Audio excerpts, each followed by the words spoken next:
Clear ಇದೆ ಅಲ್ವಾ?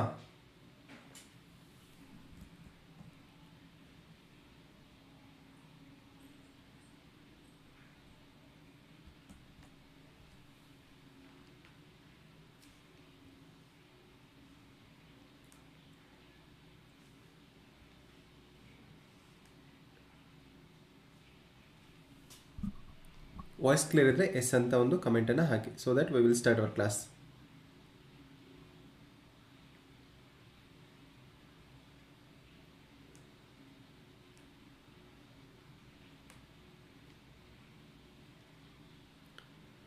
So once again Ignite YouTube ಚಾನಲ್ಗೆ ತಮಗೆಲ್ಲರಿಗೆ ಮತ್ತವನ್ನು ಸ್ವಾಗತ ಕೋರ್ತಾ ತರಗತಿಯನ್ನು ಪ್ರಾರಂಭಿಸ್ತಾನೆ. ಮಾನವರಿಗಿಂತ ಮಾನವೀಯತೆಗಾಗಿ ಬದುಕಿ. ಜೀವನದಲ್ಲಿ ನಾವು ತುಂಬ ಸತಿ ಹೇಳ್ತಾ ಇರ್ತೀವಿ, ಏನು ಅಂತಂದರೆ, ನಾನು ಇದ್ದಾಗ ನನ್ನ ಬೆಲೆ ನಿಮಗೆ ಗೊತ್ತಾಗೋದಿಲ್ಲ, ನಾನು ಹೋದ್ಮೇಲೆ ನನ್ನ ಬೆಲೆ ನಿಮಗೆ ಗೊತ್ತಾಗತ್ತೆ ಅಂತೇಳಿ. ಬಟ್ ಸತ್ಯ ಏನು ಅಂತಂದರೆ, ನಾವು ಹೋದ ನಂತರವೂ ಕೂಡ ನಮ್ಮ ಬೆಲೆ ಯಾರಿಗೂ ಗೊತ್ತಾಗೋದಿಲ್ಲ. ಏಕೆ ಅಂತಂದರೆ, ಈ ಕಾಲ ಅಂತಕ್ಕಂಥ ಟೈಮ್ ಅಂತಕ್ಕಂಥ ಒಂದು ಚಲನಚಿತ್ರದಲ್ಲಿ ಹಿಂದಿನ ಪಾತ್ರಗಳಿಗೆ ಅವಕಾಶ ಇರೋದಿಲ್ಲ. ಒಂದ್ಸಲ ಪಾತ್ರ ಮುಗೀತು ಅಂತಂದರೆ ಅಲ್ಲಿಗೆ ಅದು ಮುಕ್ತಾಯವಾಗಿ ಹೋಗುತ್ತೆ, right? So past is past. ಯಾರು ನಮ್ಮನ್ನು ನೆನ್ಪಿಟ್ಕೊಳ್ಳೋಕ್ಕಾಗೋಲ್ಲ, ಕಾಲನೂ ಕೂಡ ಅದಕ್ಕೆ ಅವಕಾಶನೂ ಕೊಡೋಲ್ಲ. ಅದರಿಂದಾಗಿ ನಮ್ಮ ಬೆಲೆ ಗೊತ್ತಾಗೋದಕ್ಕಿಂತ ನಾವು ನಮಗಾಗಿ ಬದುಕಬೇಕು. ಮಾನವರಿಗಿಂತಾಗಿ, ಬೇರೆಯವರಿಗಿಂತ ಹೆಚ್ಚಾಗಿ ಮಾನವೀಯತೆಗಾಗಿ ಬದುಕಿದಾಗ ನಮ್ಮ ಬದುಕಿಗೊಂದು ಅರ್ಥ ಬರುತ್ತೆ, ರೈಟ್? ಸೊ ಈ ಮಾತನ್ನು ಹೇಳ್ತಾ ಈ ತರಗತಿಯನ್ನು ಪ್ರಾರಂಭಿಸ್ತಾ ಇದ್ದೇನೆ. ಸೊ ಈ ಅರ್ಥಶಾಸ್ತ್ರ ಪ್ರತಿಯೊಂದು ಪರೀಕ್ಷೆಗೂ ಕೂಡ ಉಪಯುಕ್ತವಾಗಿರ್ತಕ್ಕಂಥದ್ದು. ಈಗ ಆಲ್ರೆಡಿ 6th ಪಾರ್ಟ್ ಇದರಲ್ಲಿ ಕಂಪ್ಲೀಟ್ ಆಗಿದೆ. This is our 7th part. ಹಣಕಾಸು ಅಂತಕ್ಕಂಥ ಒಂದು ಚಾಪ್ಟರ್ನ ನಾವು ಅಧ್ಯಯನ ಮಾಡ್ತಾ ಇದ್ವಿ. ಕಳೆದ ತರಗತಿಯಲ್ಲಿ ಏನು ಅಧ್ಯಯನ ಮಾಡಿದ್ದೀವಿ ಅನ್ನೋದನ್ನು ಜಸ್ಟ್ ಒಂದು ರಿವೈಸ್ ಮಾಡಿಕೊಂಡು ಇವತ್ತಿನ ತರಗತಿಯನ್ನು ಪ್ರಾರಂಭಿಸೋಣ. ಸೊ ಹಣಕಾಸು ಅಂದರೆ ಏನು ಅಂತ ನಾವು ನೋಡ್ತಾ ಇದ್ವಿ. ಇದು 5ನೇ ಯೂನಿಟು. ಪ್ರಮುಖವಾಗಿ ಇದರಲ್ಲಿ ಎಷ್ಟು ಪ್ರಕಾರಗಳು ಬರ್ತವೆ ಅಂತೇಳಿ. ಸೊ ಹಣಕಾಸು ವಲಯಗಳಲ್ಲಿ ಔಪಚಾರಿಕ ಮತ್ತು ಅನೌಪಚಾರಿಕ ಅಂತ 2 ವಿಧಗಳು ಬರ್ತವೆ. ಈ ವಲಯಗಳಿಗೆ ಕಾಣಿಸ್ತಕ್ಕಂಥ ಮಾರುಕಟ್ಟೆಯನ್ನು ನಾವು 2 ರೀತಿಯಾಗಿ ವಿಭಜನೆ ಮಾಡ್ತೀವಿ. ಒಂದು ಹಣಕಾಸು ಮಾರುಕಟ್ಟೆ, ಇನ್ನೊಂದು ಬಂಡವಾಳ ಮಾರುಕಟ್ಟೆ. ಹಣಕಾಸು ಮಾರುಕಟ್ಟೆ ಅಂದ್ರೇನು? ಅಲ್ಪಾವಧಿಗೆ ಸಾಲ ಸೌಲಭ್ಯವನ್ನು ನೀಡತಕ್ಕಂಥ ಒಂದು ವ್ಯವಸ್ಥೆ ಅಂತ ನಾವು ಕರಿತೀವಿ, ರೈಟ್? ಇದು ಅಲ್ಪಾವಧಿ ಅಂದರೆ 364 ದಿನಗಳವರೆಗೆ, 0 to 364 ದಿನಗಳವರೆಗೆ ಸಾಲ ಸೌಲಭ್ಯವನ್ನು ಒದಗಿಸ್ತಕ್ಕಂಥ ಒಂದು ಮಾರುಕಟ್ಟೆಗೆ ನಾವು ಕರಿತೀವಿ ಹಣಕಾಸು ಮಾರುಕಟ್ಟೆ. ಇದರಲ್ಲಿ ಅನೇಕ ವಿಧಗಳು ಬರ್ತವೆ. ಎಲ್ಲವುಗಳ ಕುರಿತು ಆಲ್ರೆಡಿ ಪರೀಕ್ಷೆಗೆ ಪ್ರಶ್ನೆಯನ್ನು ಕೇಳಿದ್ದಾರೆ. ಒಂದನೇದು ಕಾಲ್ ಮನಿ ಮಾರ್ಕೆಟ್ ಅಂದರೆ ಏನು, ಕಮರ್ಷಿಯಲ್ ಮಾರ್ಕೆಟು, ಆಮೇಲೆ ಹುಂಡಿಗಳು ಅಂತಂದರೆ ಏನು ಅಂಥೇಳಿ. ಇವುಗಳ ಪೀರಿಯಡ್ ಎಷ್ಟು ಇರೋದು ಕೂಡ ಇಂಪಾರ್ಟೆಂಟು. ಕಮರ್ಷಿಯಲ್ ಮಾರ್ಕೆಟ್ ಇದು ಮತ್ತು ಕಾಲ್ ಮನಿ ಮಾರ್ಕೆಟ್ ಇದು. ಅವಧಿ ಎಷ್ಟು ಅವಧಿಗೋಸ್ಕರ ಇದನ್ನು ನೀಡ್ತಾರೆ ಅನ್ನೋದು ಕೂಡ ಇಂಪಾರ್ಟೆಂಟ್ ಇದೆ, ರೈಟ್? ಇದನ್ನು ನೀವು ನೋಟ್ಸ್ ಮಾಡ್ಕೋಬೇಕು, ಇಂಪಾರ್ಟೆಂಟ್. ಆಮೇಲೆ ಟ್ರೆಜರಿ ಬಿಲ್, ಖಜಾನೆ ಬಿಲ್ ಅಂತ ಏನು, ಅದರ ಅವಧಿ ಎಷ್ಟಿದೆ, ಇದನ್ನು ಯಾರು ಇಶ್ಯೂ ಮಾಡ್ತಾರೆ ಅನ್ನೋದು ಕೂಡ ಇಂಪಾರ್ಟೆಂಟು. RBI ಇಶ್ಯೂ ಮಾಡುತ್ತೆ ಸರ್ಕಾರದ ಪರವಾಗಿ. ರಿಸರ್ವ್ ಬ್ಯಾಂಕ್ ಆಫ್ ಇಂಡಿಯಾ ಯಾರ ಪರವಾಗಿ? ಸರ್ಕಾರದ ಪರವಾಗಿ ಟ್ರೆಜರಿ ಬಿಲ್ಗಳನ್ನು ಇಶ್ಯೂ ಮಾಡ್ತಾರೆ. ಇನ್ನು CP, ಕಮರ್ಷಿಯಲ್ ಪೇಪರ್, ಇದನ್ನು UPSC ಇಂದ ಹಿಡ್ಕೊಂಡು ಪ್ರತಿ ಎಕ್ಸಾಮ್ಸು ಕೂಡ ಇಂಪಾರ್ಟೆಂಟ್ ತಾನೇ ಕನ್ಸಿಡರ್ ಮಾಡ್ತಾರೆ. ಪ್ರಪ್ರಥಮವಾಗಿ ವಗೂಲ್ ಸಮಿತಿಯ ಶಿಫಾರಸಿನಂತೆ 1990ರಲ್ಲಿ ಇದನ್ನು ಇಂಟ್ರೊಡ್ಯೂಸ್ ಮಾಡಲಾಯಿತು. ಕಾರ್ಪೊರೇಟ್ಗಳು, ಉನ್ನತ ಹಂತದ ಒಂದು ಸಂಸ್ಥೆಗಳು ಬ್ಯಾಂಕ್ಗಳಿಗೆ ಇದನ್ನು ಇಶ್ಯೂ ಮಾಡ್ತವೆ. These are the unsecured promissory notes. ಅಂದರೆ ಇವು ಒಂದು ರೀತಿಯ ವಾಗ್ದಾನ ಪತ್ರಗಳೇ ಆಗಿವೆ. ಅವಧಿ ಎಷ್ಟಿದೆ? 14ರಿಂದ 364 ದಿನಗಳಿದೆ. ಸೊ ಇದು ಆದಮೇಲೆ ಸೆಕ್ಯೂರಿಟಿ ಮಾರ್ಕೆಟ್, ಭದ್ರತಾ ಮಾರುಕಟ್ಟೆ ಅಂದರೆ ಏನು? ನಾವು ನೋಡ್ತೀವಲ್ಲ, ಸ್ಟಾಕ್ ಮಾರ್ಕೆಟನ್ನು ನಾವು ಸೆಕ್ಯೂರಿಟಿ ಮಾರ್ಕೆಟ್ ಅಂತ ಕರಿತೀವಿ. ಇದರ ಮುಖ್ಯ ಉದ್ದೇಶ ಲಾಭವಾಗಿರುತ್ತದೆ, ರೈಟ್? ಇದನ್ನು ಕೂಡ ನಾವು ವಿತ್ ಎಕ್ಸಾಂಪಲ್ಸನ್ನು ನೋಡಿದ್ವಿ. ಇನ್ನು ಸರ್ಟಿಫಿಕೇಟ್ ಆಫ್ ಡಿಪಾಸಿಟ್ ಅಂದರೆ ಏನು? ಇದನ್ನು ಕೂಡ ಸರ್ಟಿಫಿಕೇಟ್ ಆಫ್ ಡಿಪಾಸಿಟ್, ನಾವು ಇಟ್ಟಿರೋ ಹಣಕ್ಕೆ ಬ್ಯಾಂಕ್ಗಳು ಏನು ಮಾಡ್ತವೆ? ಸರ್ಟಿಫಿಕೇಟ್ ಆಫ್ ಡಿಪಾಸಿಟ್ನ ಕೊಡ್ತವೆ. ಅದರ ಆಧಾರದ ಮೇಲೆ ನಾವು ಮಾಡ್ಬೋದು, ಸಾಲವನ್ನು ತೆಗೆದುಕೊಳ್ಬೋದು. ಇದಕ್ಕೆ ನಾವು ಸರ್ಟಿಫಿಕೇಟ್ ಆಫ್ ಡಿಪಾಸಿಟ್ ಅಂತ ಹೇಳಿ ಕರಿತೇವೆ, ರೈಟ್? ಸೊ ಇಷ್ಟು ಅಂಶಗಳನ್ನು ನಾವು ಕಳೆದ ತರಗತಿಯಲ್ಲಿ ಅಧ್ಯಯನವನ್ನು ಮಾಡಿದ್ವಿ, ಸರ್ಟಿಫಿಕೇಟ್ ಆಫ್ ಡಿಪಾಸಿಟ್. ಸೊ ಇದ್ರ ಜೊತೆಗೆ ಒಂದು ನೋಟನ್ನು ಆ್ಯಡ್ ಮಾಡ್ಕೊಳ್ಳಿ. ಇದು 7ನೇ ಪಾರ್ಟು. ಹಣಕಾಸು ಅಂತಕ್ಕಂಥ ಒಂದು ವಿಷಯದಲ್ಲೇ ಮುಂದಿನ ತರಗತಿಯನ್ನು ನಾವು ಕಂಟಿನ್ಯೂ ಮಾಡೋಣ, ರೈಟ್? ಸೊ ಫೈನಾನ್ಸ್ ಮಾರ್ಕೆಟ್, ಹಣಕಾಸು ಮಾರುಕಟ್ಟೆ. ಹಣಕಾಸು ಮಾರುಕಟ್ಟೆಯನ್ನು ಮೇಲ್ವಿಚಾರಣೆ ಮಾಡ್ತಕ್ಕಂಥ ಒಂದು ಸಂಸ್ಥೆ ಯಾವುದು, ರೈಟ್? ಫೈನಾನ್ಸ್ ಮಾರ್ಕೆಟನ್ನು ರೆಗ್ಯುಲೇಟರ್ ಮಾಡ್ತಕ್ಕಂಥ ಒಂದು ಸಂಸ್ಥೆ ಯಾವುದು ಅಂತಂದರೆ RBI. ರೈಟ್, ಈ ಪ್ರಶ್ನೆ ಕೇಳಿದರೆ ಹಣಕಾಸು ಮಾರುಕಟ್ಟೆಗಳನ್ನು ಮೇಲ್ವಿಚಾರಣೆ ಮಾಡುವಂಥ ಸಂಸ್ಥೆ ಅಥವಾ ಫೈನಾನ್ಸ್ ಮಾರ್ಕೆಟನ್ನು ರೆಗ್ಯುಲೇಟರಿ ಮಾಡ್ತಕ್ಕಂಥ ನಿಯಂತ್ರಣ ಮಾಡ್ತಕ್ಕಂಥ ಸಂಸ್ಥೆ ಯಾವುದು ಅಂತಂದರೆ reserve bank of India. So ಇದನ್ನು ನೋಟ್ ಅಂತ ಆ್ಯಡ್ ಮಾಡಿಕೊಂಡು ಇದನ್ನು ನೀವು ಪಾಯಿಂಟ್ಸ್ನಲ್ಲಿ ಸೇರಿಸ್ಕೋಬಹುದು. ರೈಟ್, ಸೊ ಇದು ಇವತ್ತಿನ ಫಸ್ಟ್ ಪಾಯಿಂಟ್. ಈಗ ನಾವು 2 ಪಾಯಿಂಟ್ಸ್ಗಳನ್ನು ನೋಡಿದ್ವಿ. ಒಂದು ಹಣಕಾಸು ಮಾರುಕಟ್ಟೆ, ಇನ್ನೊಂದು ಬಂಡವಾಳ ಮಾರುಕಟ್ಟೆ ಅಂತ ಹೇಳಿ. ಸೊ ಎರಡನೇದೇ ಬರ್ತಕ್ಕಂಥದ್ದು ನಮಗೆ ಬಂಡವಾಳ ಮಾರುಕಟ್ಟೆ. ಬಂಡವಾಳ ಮಾರುಕಟ್ಟೆ.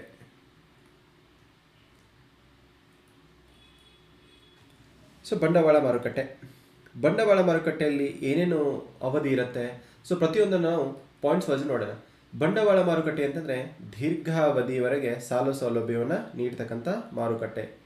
ದೀರ್ಘಾವಧಿಯವರೆಗೆ ಏನು ಸಾಲ ಸೌಲಭ್ಯನ ನೀಡತಕ್ಕಂಥದ್ದು ದೀರ್ಘಾವಧಿಯವರೆಗೆ. ಎಲ್ಲಿಂದ ಅಂತಂದರೆ ಸಾಮಾನ್ಯವಾಗಿ 364 ಅಥವಾ 65 ದಿನಗಳಿಂದ 5 ವರ್ಷಗಳವರೆಗೆ ಅಥವಾ ಅದಕ್ಕಿಂತ ಹೆಚ್ಚು.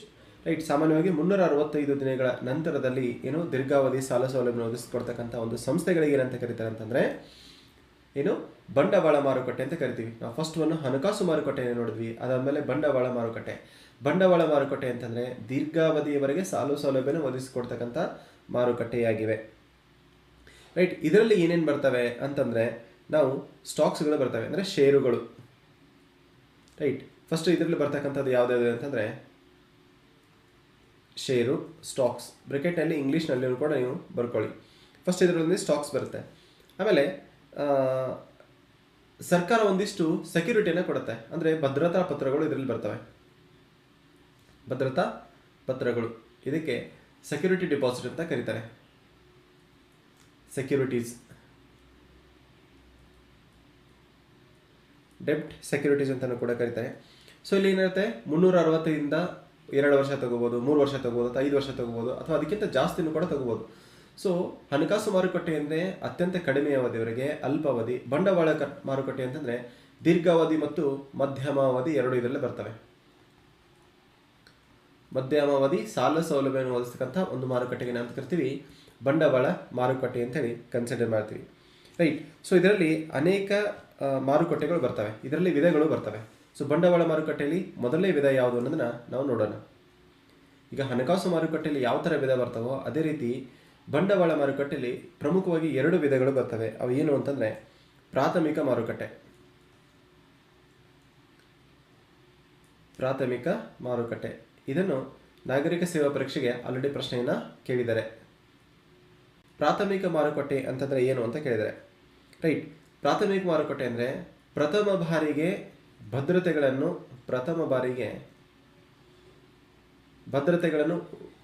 ಒದಗಿಸುವಂತಹ ಮಾರುಕಟ್ಟೆ. ರೈಟ್, ಭದ್ರತೆ ಅಥವಾ ಭದ್ರತಾ ಪತ್ರಗಳನ್ನು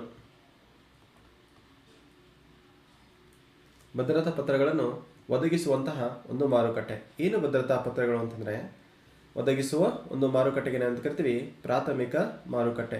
ರೈಟ್, ಫಸ್ಟ್ ಟೈಮ್ ಇವೇನು ಮಾಡ್ತವೆ, it issues securities for the first time. ಪ್ರಥಮ ಬಾರಿಗೆ ಅನ್ನೋದಲ್ಲಿ ಫಸ್ಟ್ ಇಂಪಾರ್ಟೆಂಟು. ಸೊ ಈಗ ಸ್ಟಾಕನ್ನು ತಗೋತಿದ್ರೆ ಆ ಸ್ಟಾಕ್ ಮಾರ್ಕೆಟ್ನಲ್ಲಿ ಹೂಡಿಕೆ ಮಾಡ್ತಿರಲ್ವ, ಆವಾಗ ಪ್ರಥಮ ಬಾರಿಗೆ ಯಾವ ಈ ಸಾಲ ಸೌಲಭ್ಯನ ಅಂದರೆ ಷೇರುಗಳನ್ನು ಹಂಚಿಕೆ ಮಾಡ್ತಾವೆ ಅವುಗಳಿಗೆ ಪ್ರಾಥಮಿಕ ಮಾರುಕಟ್ಟೆ ಅಂತ ನಾವು ಕರಿತೀವಿ. For the first time which market issue the securities are consider as a primary market ಅಂತ ಹೇಳಿ. ರೈಟ್, ಸೊ ಪ್ರಾಥಮಿಕ ಮಾರುಕಟ್ಟೆ ಅಂದರೆ ಸಿಂಪಲ್ ಆಗಿ ಇನ್ನೊಂದು ವರ್ಡಲ್ಲಿ ಹೇಳ್ಬೋದು ಅಂತಂದರೆ ಪ್ರಥಮ ಬಾರಿಗೆ ಈ ಷೇರು ವ್ಯವಹಾರವನ್ನು ಮಾಡ್ತಕ್ಕಂಥ ಒಂದು ವ್ಯವಸ್ಥೆ, ದೀರ್ಘಾವಧಿ ಸಾಲ ಸೌಲಭ್ಯ ಒದಗಿಸ್ತಕ್ಕಂಥ ಒಂದು ವ್ಯವಸ್ಥೆ ಅಂತ ಹೇಳಿ ನಾವು ಕನ್ಸಿಡರ್ ಮಾಡ್ಬೋದು. ದೀರ್ಘಾವಧಿಯವರೆಗೆ ಸಾಲ ಸೌಲಭ್ಯ ಒದಗಿಸ್ತಕ್ಕಂತಹ ಪ್ರಥಮ ಬಾರಿಗೆ, ಇದು ವರ್ಡು ಇಂಪಾರ್ಟೆಂಟ್ ಇಲ್ಲಿ, ಅದಕ್ಕೆ ನಾವೇನು ಕರಿತೀವಿ ಪ್ರಾಥಮಿಕ ಮಾರುಕಟ್ಟೆ ಅಂತೇಳಿ. ರೈಟ್, ಒಂದೇದು ಪ್ರಾಥಮಿಕ ಮಾರುಕಟ್ಟೆ ಇದೆ. ಎರಡನೇದು ಏನಂದರೆ ದ್ವಿತೀಯಕ ಮಾರುಕಟ್ಟೆ. ಫಸ್ಟ್ ಒನ್ ಪ್ರೈಮರಿ ಮಾರ್ಕೆಟ್ ಅಂತ ಬರ್ಕೊಳ್ಳಿ. ಈ ಬಂಡವಾಳ ಮಾರುಕಟ್ಟೆಯಲ್ಲಿ 2 ಪ್ರಕಾರಗಳು ಬರ್ತವೆ, ಒಂದು ಪ್ರೈಮರಿ ಮಾರ್ಕೆಟು, ಎರಡನೇದು ದ್ವಿತೀಯಕ ಮಾರುಕಟ್ಟೆ. ಈಗ ಉದಾಹರಣೆಗೆ ಏನೋ ವ್ಯಕ್ತಿ ಫಸ್ಟ್ ಏನು ಮಾಡ್ತಾನೆ, ಅವನು ಶೇರನ್ನು ಖರೀದಿ ಮಾಡ್ತಾನಲ್ವಾ, ಆ ಶೇರನ್ನು ಖರೀದಿ ಮಾಡ್ತಕ್ಕಂಥ ಸ್ಥಳವೇ ಪ್ರಾಥಮಿಕ ಮಾರುಕಟ್ಟೆ. ಖರೀದಿ ಮಾಡಿದ ಮೇಲೆ ಏನು ಆ ಷೇರುಗಳನ್ನು ನಿರಂತರವಾಗಿ ವ್ಯವಹಾರವನ್ನು ಮಾಡ್ತಾನಲ್ವ ಅದು ದ್ವಿತೀಯಕ ಮಾರುಕಟ್ಟೆ. ರೈಟ್, ಪ್ರಪ್ರಥಮ ಬಾರಿಗೆ ಖರೀದಿ ಮಾಡೋದು ಪ್ರಾಥಮಿಕ ಮಾರುಕಟ್ಟೆ. ಆ ಖರೀದಿ ಮಾಡಿರ್ತಕ್ಕಂಥ ಷೇರುಗಳನ್ನು ನಿರಂತರವಾಗಿ ಉಪಯೋಗಿಸಿಕೊಂಡು ಲಾಭವನ್ನು ಪಡೆಯುವುದೇ ಯಾವ ಮಾರುಕಟ್ಟೆ ಅಂತ ಕರಿತೀವಿ ನಾವು ದ್ವಿತೀಯಕ ಮಾರುಕಟ್ಟೆ ಅಂತ ಕರಿತೀವಿ. ಇಲ್ಲೇನು ಮಾಡ್ತಾರೆ ಅಂತಂದರೆ ಪ್ರಸ್ತುತ ಇರುವ ಭದ್ರತೆಗಳನ್ನು ಅಂದರೆ ಸೆಕ್ಯೂರಿಟೀಸ್. ಭದ್ರತೆ ಅಂದರೆ ನೀವು ತಿಳ್ಕೋಬೇಕು, ಭದ್ರತಾ ಪತ್ರಗಳನ್ನು ಇಲ್ಲಿ ಏನು ಮಾಡ್ತಾರೆ, ಮಾರಾಟ ಮತ್ತು ಖರೀದಿಯನ್ನು ಮಾಡಲಾಗುವುದು. ಮಾರಾಟ ಮತ್ತು ಖರೀದಿ ಎರಡೂ ಇಲ್ಲಿ ಇರ್ತವೆ, ರೈಟ್. ಫಸ್ಟ್ ಟೈಮ್ ಇವು ಇಶ್ಯೂ ಮಾಡ್ತವೆ ಪ್ರೈಮರಿ ಮಾರ್ಕೆಟು. ಸೆಕೆಂಡರಿ ಮಾರ್ಕೆಟ್ನಲ್ಲಿ ಭದ್ರತಾ ಪತ್ರಗಳನ್ನು ಮಾರಾಟ ಮತ್ತು ಖರೀದಿಯನ್ನು ಪ್ರಥಮ ಬಾರಿಗೆ ಮಾಡ್ತಕ್ಕಂಥದ್ದು, ರೈಟ್. ಪ್ರಥಮ ಬಾರಿಗೆ ಮಾಡುವಂಥದ್ದಕ್ಕೆ ಏನು ಕರಿತೀವಿ, ದ್ವಿತೀಯಕ ಮಾರುಕಟ್ಟೆ ಅಂತೇಳಿ ನಾವು ಕನ್ಸಿಡರ್ನ ಮಾಡ್ತೀವಿ. ಸೊ ಫಸ್ಟ್ ಒನ್ನು ಹಣಕಾಸು ಮಾರುಕಟ್ಟೆ ಅಂದರೆ ಅಲ್ಪಾವಧಿ ಸಾಲ ಸೌಲಭ್ಯವನ್ನು ಒದಗಿಸ್ಬೋದು. ಬಂಡವಾಳ ಮಾರುಕಟ್ಟೆ ಅಂದರೆ ದೀರ್ಘಾವಧಿ ಮತ್ತು ಮಧ್ಯಮಾವಧಿ ಸಾಲ ಸೌಲಭ್ಯವನ್ನು ಒದಗಿಸ್ಬೋದು. ಉದಾಹರಣೆಗೆ 364-65 ದಿನದಿಂದ 5 ವರ್ಷದವರೆಗೆ ಸಾಮಾನ್ಯವಾಗಿ, ಅದಕ್ಕಿಂತ ಹೆಚ್ಚು ಕೂಡ ಸಾಲ ಸೌಲಭ್ಯದಲ್ಲಿ ದೊರೆಯುತ್ತದೆ. ಇದಕ್ಕೆ ಉದಾಹರಣೆ ಅಂತಂದರೆ ಶೇರ್ ಮಾರ್ಕೆಟ್ ಮತ್ತು ಭದ್ರತಾ ಪತ್ರಗಳು ಇಲ್ಲಿ ಉದಾಹರಣೆಯನ್ನು ತೆಗೆದುಕೊಳ್ಬೋದು. ಇನ್ನು ಬಂಡವಾಳ ಮಾರುಕಟ್ಟೆಯಲ್ಲಿ ಎರಡು ರೀತಿಯಾಗಿ ನಾವು ಕನ್ಸಿಡರ್ ಮಾಡ್ತೀವಿ. ಮೇನು ಪ್ರಾಥಮಿಕ ಮಾರುಕಟ್ಟೆ ಅಂತೇಳಿ ಒಂದು, ಎರಡನೇದು ದ್ವಿತೀಯಕ ಮಾರುಕಟ್ಟೆ. ಅಂದರೆ ದೀರ್ಘಾವಧಿಗೆ ಪ್ರಥಮ ಬಾರಿಗೆ ಶೇರ್ಗಳನ್ನು ಒದಗಿಸ್ತಕ್ಕಂಥದ್ದು ಪ್ರಾಥಮಿಕ ಮಾರುಕಟ್ಟೆ. ದೀರ್ಘಾವಧಿಯವರಿಗೆ ನಿರಂತರವಾಗಿ ಆ ಷೇರುಗಳನ್ನು ಖರೀದಿ ಮಾಡೋದು ಮತ್ತು ಮಾರಾಟ ಮಾಡತಕ್ಕಂಥ ಮಾರುಕಟ್ಟೆಯೇ ದ್ವಿತೀಯಕ ಮಾರುಕಟ್ಟೆಯಾಗಿದೆ, ರೈಟ್. ಸೊ ಇದು ಬಂಡವಾಳ ಮಾರುಕಟ್ಟೆಯಲ್ಲಿ ಎರಡು ವಿಧಗಳು. ಇನ್ನು ಬಂಡವಾಳ ಮಾರುಕಟ್ಟೆಯನ್ನು ಯಾರು ನಿಯಂತ್ರಿಸುತ್ತಾರೆ ಅನ್ನೋದನ್ನು, ಬಂಡವಾಳ ಮಾರುಕಟ್ಟೆಯನ್ನು ನಿಯಂತ್ರಿಸುವ ಸಂಸ್ಥೆಗಳು ಯಾವುವು? ಬಂಡವಾಳ ಮಾರುಕಟ್ಟೆ ಪ್ರಾಥಮಿಕ ಮಾರುಕಟ್ಟೆಯನ್ನು ಯಾರು ನಿಯಂತ್ರಣ ಮಾಡ್ತಾನೆ? RBI ನಿಯಂತ್ರಣ ಮಾಡ್ತಾರೆ. ಬಟ್ ಬಂಡವಾಳ ಮಾರುಕಟ್ಟೆಯನ್ನು ನಿಯಂತ್ರಣ ಮಾಡ್ತಕ್ಕಂಥ ಸಂಸ್ಥೆ ಬೇರೆ ಬೇರೆ ಸಂಸ್ಥೆ ಆಗಿದೆ. ಉದಾಹರಣೆಗೆ ಇಲ್ಲಿ ಇನ್ಶೂರೆನ್ಸ್ ಅಂತ ಒಂದು ಬರುತ್ತೆ, ಇನ್ಶೂರೆನ್ಸ್, ರೈಟ್. ಇನ್ಶೂರೆನ್ಸ್ ಅಂದರೆ ಜೀವ ವಿಮೆ. ಜೀವ ವಿಮೆಯನ್ನು ಯಾರು ನಿಯಂತ್ರಣ ಮಾಡ್ತಾರೆ? IRDAI, right. Insurance regulatory development authority of India, right. ಇದು ನಿಯಂತ್ರಣ ಮಾಡುತ್ತೆ. ಇನ್ನು ಸ್ಟಾಕಿಗೆ ಸಂಬಂಧಪಟ್ಟ ಹಾಗೆ ಸೆಬಿ ಬರುತ್ತಲ್ವಾ. ಇನ್ನು ಪೆನ್ಷನ್ಗೆ ಸಂಬಂಧಪಟ್ಟ ಹಾಗೆ ಉದಾಹರಣೆಗೆ ಈಗ NPS ಅಂತ ಬರುತ್ತೆ. ಇದು ಕೂಡ ಅನೇಕ ಸರ್ಕಾರಿ ನೌಕರರು ದೀರ್ಘಾವಧಿಯವರಿಗೆ ಹೂಡಿಕೆ ಮಾಡಿರ್ತಾರೆ. ಸೊ ಇದೇನೇನು ಮಾಡ್ತಾರೆ? ಪೆನ್ಷನ್. ಇದನ್ನು ಯಾರು ನಿಯಂತ್ರಣ ಮಾಡ್ತಾರೆ ಅಂತಂದರೆ PFRDA. ಸೊ ಎಲ್ಲ ಸಂಸ್ಥೆಗಳು ಏನು ಮಾಡ್ತವೆ ಅಂತಂದರೆ ಬಂಡವಾಳ ಮಾರುಕಟ್ಟೆಯನ್ನು ಪರೋಕ್ಷವಾಗಿ ಮತ್ತು ಪ್ರತ್ಯಕ್ಷವಾಗಿ ನಿಯಂತ್ರಣ ಮಾಡ್ತಕ್ಕಂಥ ಸಂಸ್ಥೆಗಳು ಅಂತೇಳಿ ನಾವು ಕನ್ಸಿಡರ್ನ ಮಾಡ್ತೀವಿ, ರೈಟ್. ಬಂಡವಾಳ ಮಾರುಕಟ್ಟೆ ನಿಯಂತ್ರಣ ಮಾಡ್ತಕ್ಕಂಥ ಸಂಸ್ಥೆಗಳು ಪ್ರಮುಖವಾಗಿ ಮೂರಿದಾವೆ. ಇಲ್ಲಿ RBI ಬರುತ್ತೆ, ಬಟ್ RBIಗಿಂತ ಪ್ರಮುಖವಾಗಿ ಹೆಚ್ಚು ಬರೋದು ಅಂತಂದರೆ ಸೆಬಿ, PFRDA, IRDA ಇವೆಲ್ಲವೂ ಕೂಡ ಬಂಡವಾಳ ಮಾರುಕಟ್ಟೆನ ನಿಯಂತ್ರಣ ಮಾಡಿಸ್ತಕ್ಕಂಥ ಪ್ರಮುಖವಾಗಿದ್ದಾವೆ. ಉದಾಹರಣೆಗೆ ಎಕ್ಸಾಂಪಲ್, ನೀವು ಬಂಡವಾಳ ಮಾರುಕಟ್ಟೆಗೆ ಎಕ್ಸಾಂಪಲ್ ತಗೊಳ್ಳಾಗ ಗಿಲ್ಟ್ ಎಡ್ಜ್ ಮಾರುಕಟ್ಟೆ ಅಂತ ಒಂದು ಬರುತ್ತೆ. ಇದು ಬಂಡವಾಳ ಮಾರುಕಟ್ಟೆಗೆ ಪ್ರಮುಖ ಉದಾಹರಣೆ. ಗಿಲ್ಟ್ ಎಡ್ಜ್ಡ್ ಮಾರ್ಕೆಟ್ ಅಂತಂದರೆ ಅತ್ಯುತ್ತಮ ಕ್ವಾಲಿಟಿ, ಉತ್ತಮ ಗುಣಮಟ್ಟ ಹೊಂದಿರತಕ್ಕಂತಹ ಏನು ಸೆಕ್ಯೂರಿಟಿಗಳನ್ನು ಇಲ್ಲಿ ಮಾರಾಟ ಮಾಡುತ್ತಾರೆ. ಬೆಸ್ಟ್ ಕ್ವಾಲಿಟಿ ಇರ್ತಕ್ಕಂಥ ಒಂದು ಮಾರುಕಟ್ಟೆ ಯಾವುದೇ ನಾವು ಗಿಲ್ಟ್ ಎಡ್ಜ್ ಮಾರುಕಟ್ಟೆ ಅಂಥೇಳಿ ನಾವಿಲ್ಲಿ ಕನ್ಸಿಡರ್ನ ಮಾಡ್ತೀವಿ, ರೈಟ್. ಇದು ಯಾರಿಗೋಸ್ಕರ ಇರುತ್ತೆ ಅಂತಂದರೆ ಇಲ್ಲಿ ಸರ್ಕಾರ ಮತ್ತು ಅರೆ ಸರ್ಕಾರಗಳು ಇಲ್ಲಿ ಕಾರ್ಯನಿರ್ವಹಿಸ್ತವೆ. ಸರ್ಕಾರ ಮತ್ತು ಅರೆ ಸರ್ಕಾರವು ಈ ಗಿಲ್ಟ್ ಎಡ್ಜ್ ಮಾರುಕಟ್ಟೆಯಲ್ಲಿ ಸಾಲ ಸೌಲಭ್ಯಗಳನ್ನ ಒದಗಿಸುತ್ತವೆ. ಯಾವುದರ ಆಧಾರ ಮೇಲೆ ಅಂತಂದರೆ ಒಂದು ಭದ್ರತೆ ಮತ್ತು ಡಿಬೆಂಚರ್ ಮೇಲೆ. ಭದ್ರತೆ ಮತ್ತು ಡಿಬೆಂಚರ್ಗಳನ್ನು ಆಧಾರವಾಗಿಟ್ಟುಕೊಂಡು ಸರ್ಕಾರ ಮತ್ತು ಅರೆ ಸರ್ಕಾರ ಸಂಸ್ಥೆಗಳು ಗಿಲ್ಟ್ ಎಡ್ಜ್ ಮಾರುಕಟ್ಟೆಯಲ್ಲಿ ಏನು ಮಾಡ್ತವೆ? ದೀರ್ಘಾವಧಿಗೆ ಸಾಲ ಸೌಲಭ್ಯವನ್ನು ಒದಗಿಸಿಕೊಡ್ತವೆ, ರೈಟ್. ಬಂಡವಾಳ ಮಾರುಕಟ್ಟೆಯಿಂದ ದೀರ್ಘಾವಧಿ ಸಾಲ ಸೌಲಭ್ಯ ಒದಗಿಸುವುದು ಮತ್ತು ಮಧ್ಯಮಾವಧಿಯವರಿಗೆ ಸಾಲ ಸೌಲಭ್ಯ ಒದಗಿಸುವುದು. ಇದರಲ್ಲಿ ಪ್ರಾಥಮಿಕ ಮತ್ತು ದ್ವಿತೀಯಕ ಅಂತ ಎರಡು ಬರ್ತವೆ, ಪ್ರೈಮರಿ ಮತ್ತು ಸೆಕೆಂಡರಿ, ರೈಟ್. ಇದನ್ನು ನಿಯಂತ್ರಣ ಮಾಡ್ತಕ್ಕಂಥದ್ದು RBI. ಇದಕ್ಕೆ ಎಕ್ಸಾಂಪಲ್ಸ್ ಅಂದರೆ ಗಿಲ್ಟ್ ಎಡ್ಜ್ ಮಾರುಕಟ್ಟೆ. ಗಿಲ್ಟ್ ಎಡ್ಜ್ ಮಾರುಕಟ್ಟೆ ಅಂದರೆ ಸರ್ಕಾರ ಮತ್ತು ಅರೆ ಸರ್ಕಾರ. ಸಿಂಪಲ್ ಲಿಟ್ರಲ್ ಮೀನಿಂಗ್ ಕೇಳಿದಾರಲ್ಲಿ ಬರೀ ಸರ್ಕಾರ ಅಲ್ಲ, ಅರೆ ಸರ್ಕಾರನೂ ಕೂಡ ಇಲ್ಲಿರುತ್ತೆ. ಅಂದರೆ ಪ್ರೈವೇಟ್ನವರು ಕೂಡ ಕೂಡಿರ್ತಾರೆ. ಇವರು ಸೇರ್ಕೊಂಡು ಏನು ಮಾಡ್ತಾರೆ? ಭದ್ರತೆ ಮತ್ತು ಡಿಬೆಂಚರ್ಗಳ ಆಧಾರದ ಮೇಲೆ ಏನು ದೀರ್ಘಾವಧಿ ಸಾಲ ಸೌಲಭ್ಯನ ಒದಗಿಸ್ತಾರೆ. ಇದಕ್ಕೆ ನಾವು ಗಿಲ್ಟ್ ಎಡ್ಜ್ ಮಾರುಕಟ್ಟೆ ಅಂತ ಹೇಳಿ ಕರಿತೀವಿ. ಉತ್ತಮ ಗುಣಮಟ್ಟದ ಭದ್ರತೆಗಳನ್ನು ಒದಗಿಸ್ತಕ್ಕಂಥ ಒಂದು ಮಾರುಕಟ್ಟೆ ಅಂತ ಕೂಡ ಕರಿತೀವಿ. ಏಕೆಂದರೆ ಇಲ್ಲಿ ಸರ್ಕಾರ ಭಾಗವಹಿಸುತ್ತೆ, ಅಂದರೆ ಭದ್ರತೆ ಜಾಸ್ತಿ ಇರುತ್ತೆ. ಇಲ್ಲಿ ಯಾವುದೇ ರೀತಿಯಾಗಿರ್ತಂಥ ಲೋಪಗಳು ಉಂಟಾಗೋದಿಲ್ಲ. ಸಾಲ ಸೌಲಭ್ಯಕ್ಕೆ ಭದ್ರತೆ ಇಲ್ಲಿ ದೊರೆಯುತ್ತದೆ. ಅದಕ್ಕೆ ಉತ್ತಮ ಗುಣಮಟ್ಟದ ಮಾರುಕಟ್ಟೆ, ಬೆಸ್ಟ್ ಕ್ವಾಲಿಟಿ ಮಾರ್ಕೆಟ್ ಅಥವಾ ಗಿಲ್ಟ್ ಎಡ್ಜ್ಡ್ ಮಾರ್ಕೆಟ್ ಅಂತಲೂ ಕೂಡ ಕರೀತಾರೆ. ಭದ್ರತೆ ಮತ್ತು ಡಿಬೆಂಚರ್, ಸೆಕ್ಯೂರಿಟೀಸ್ ಅಂದರೆ ಇವನ್ನ ನೋಡಿದ್ವಿ ಸ್ಟಾಕ್ ಅಂತೇಳಿ. ಇನ್ನು ಡಿಬೆಂಚರ್ ಅಂತಂದರೆ ಏನು? ಡಿಬೆಂಚರ್ ಅಂತಂದರೆ ರೈಟ್, ಡಿಬೆಂಚರ್ ಇದರ ಅವಧಿಯನ್ನು ಕೇಳಿದ್ದಾರೆ.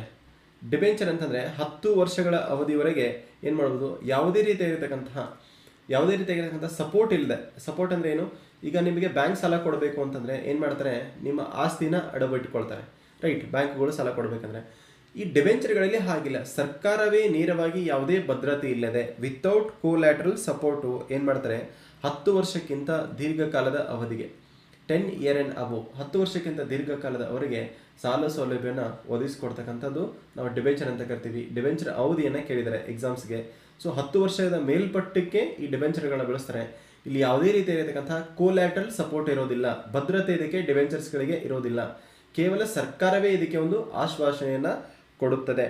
ಇದೊಂದು ಸಾಲ ಸೌಲಭ್ಯವನ್ನು ತೆಗೆದುಕೊಳ್ತಕ್ಕಂತಹ ಏನು ವಿಧಾನ ಅಂತ ಹೇಳ್ತೀವಿ ನಾವು. ಡಿಬೆಂಚರ್ ಅಂದರೆ 10 ವರ್ಷಕ್ಕಿಂತ ಹೆಚ್ಚಿನ ಅವಧಿಗೆ ಸಾಲ ಸೌಲಭ್ಯವನ್ನು ಒದಗಿಸಲು ಇರತಕ್ಕಂಥ ಒಂದು ಅವಕಾಶ. ಇವುಗಳನ್ನು ಯಾರು ಬಳಸ್ತಾರೆ ಅಂತಂದರೆ ಸರ್ಕಾರ ಮತ್ತು ಅರೆ ಸರ್ಕಾರಿ ಸಂಸ್ಥೆಗಳು ಇವುಗಳನ್ನು ಬಳಸುತ್ತವೆ.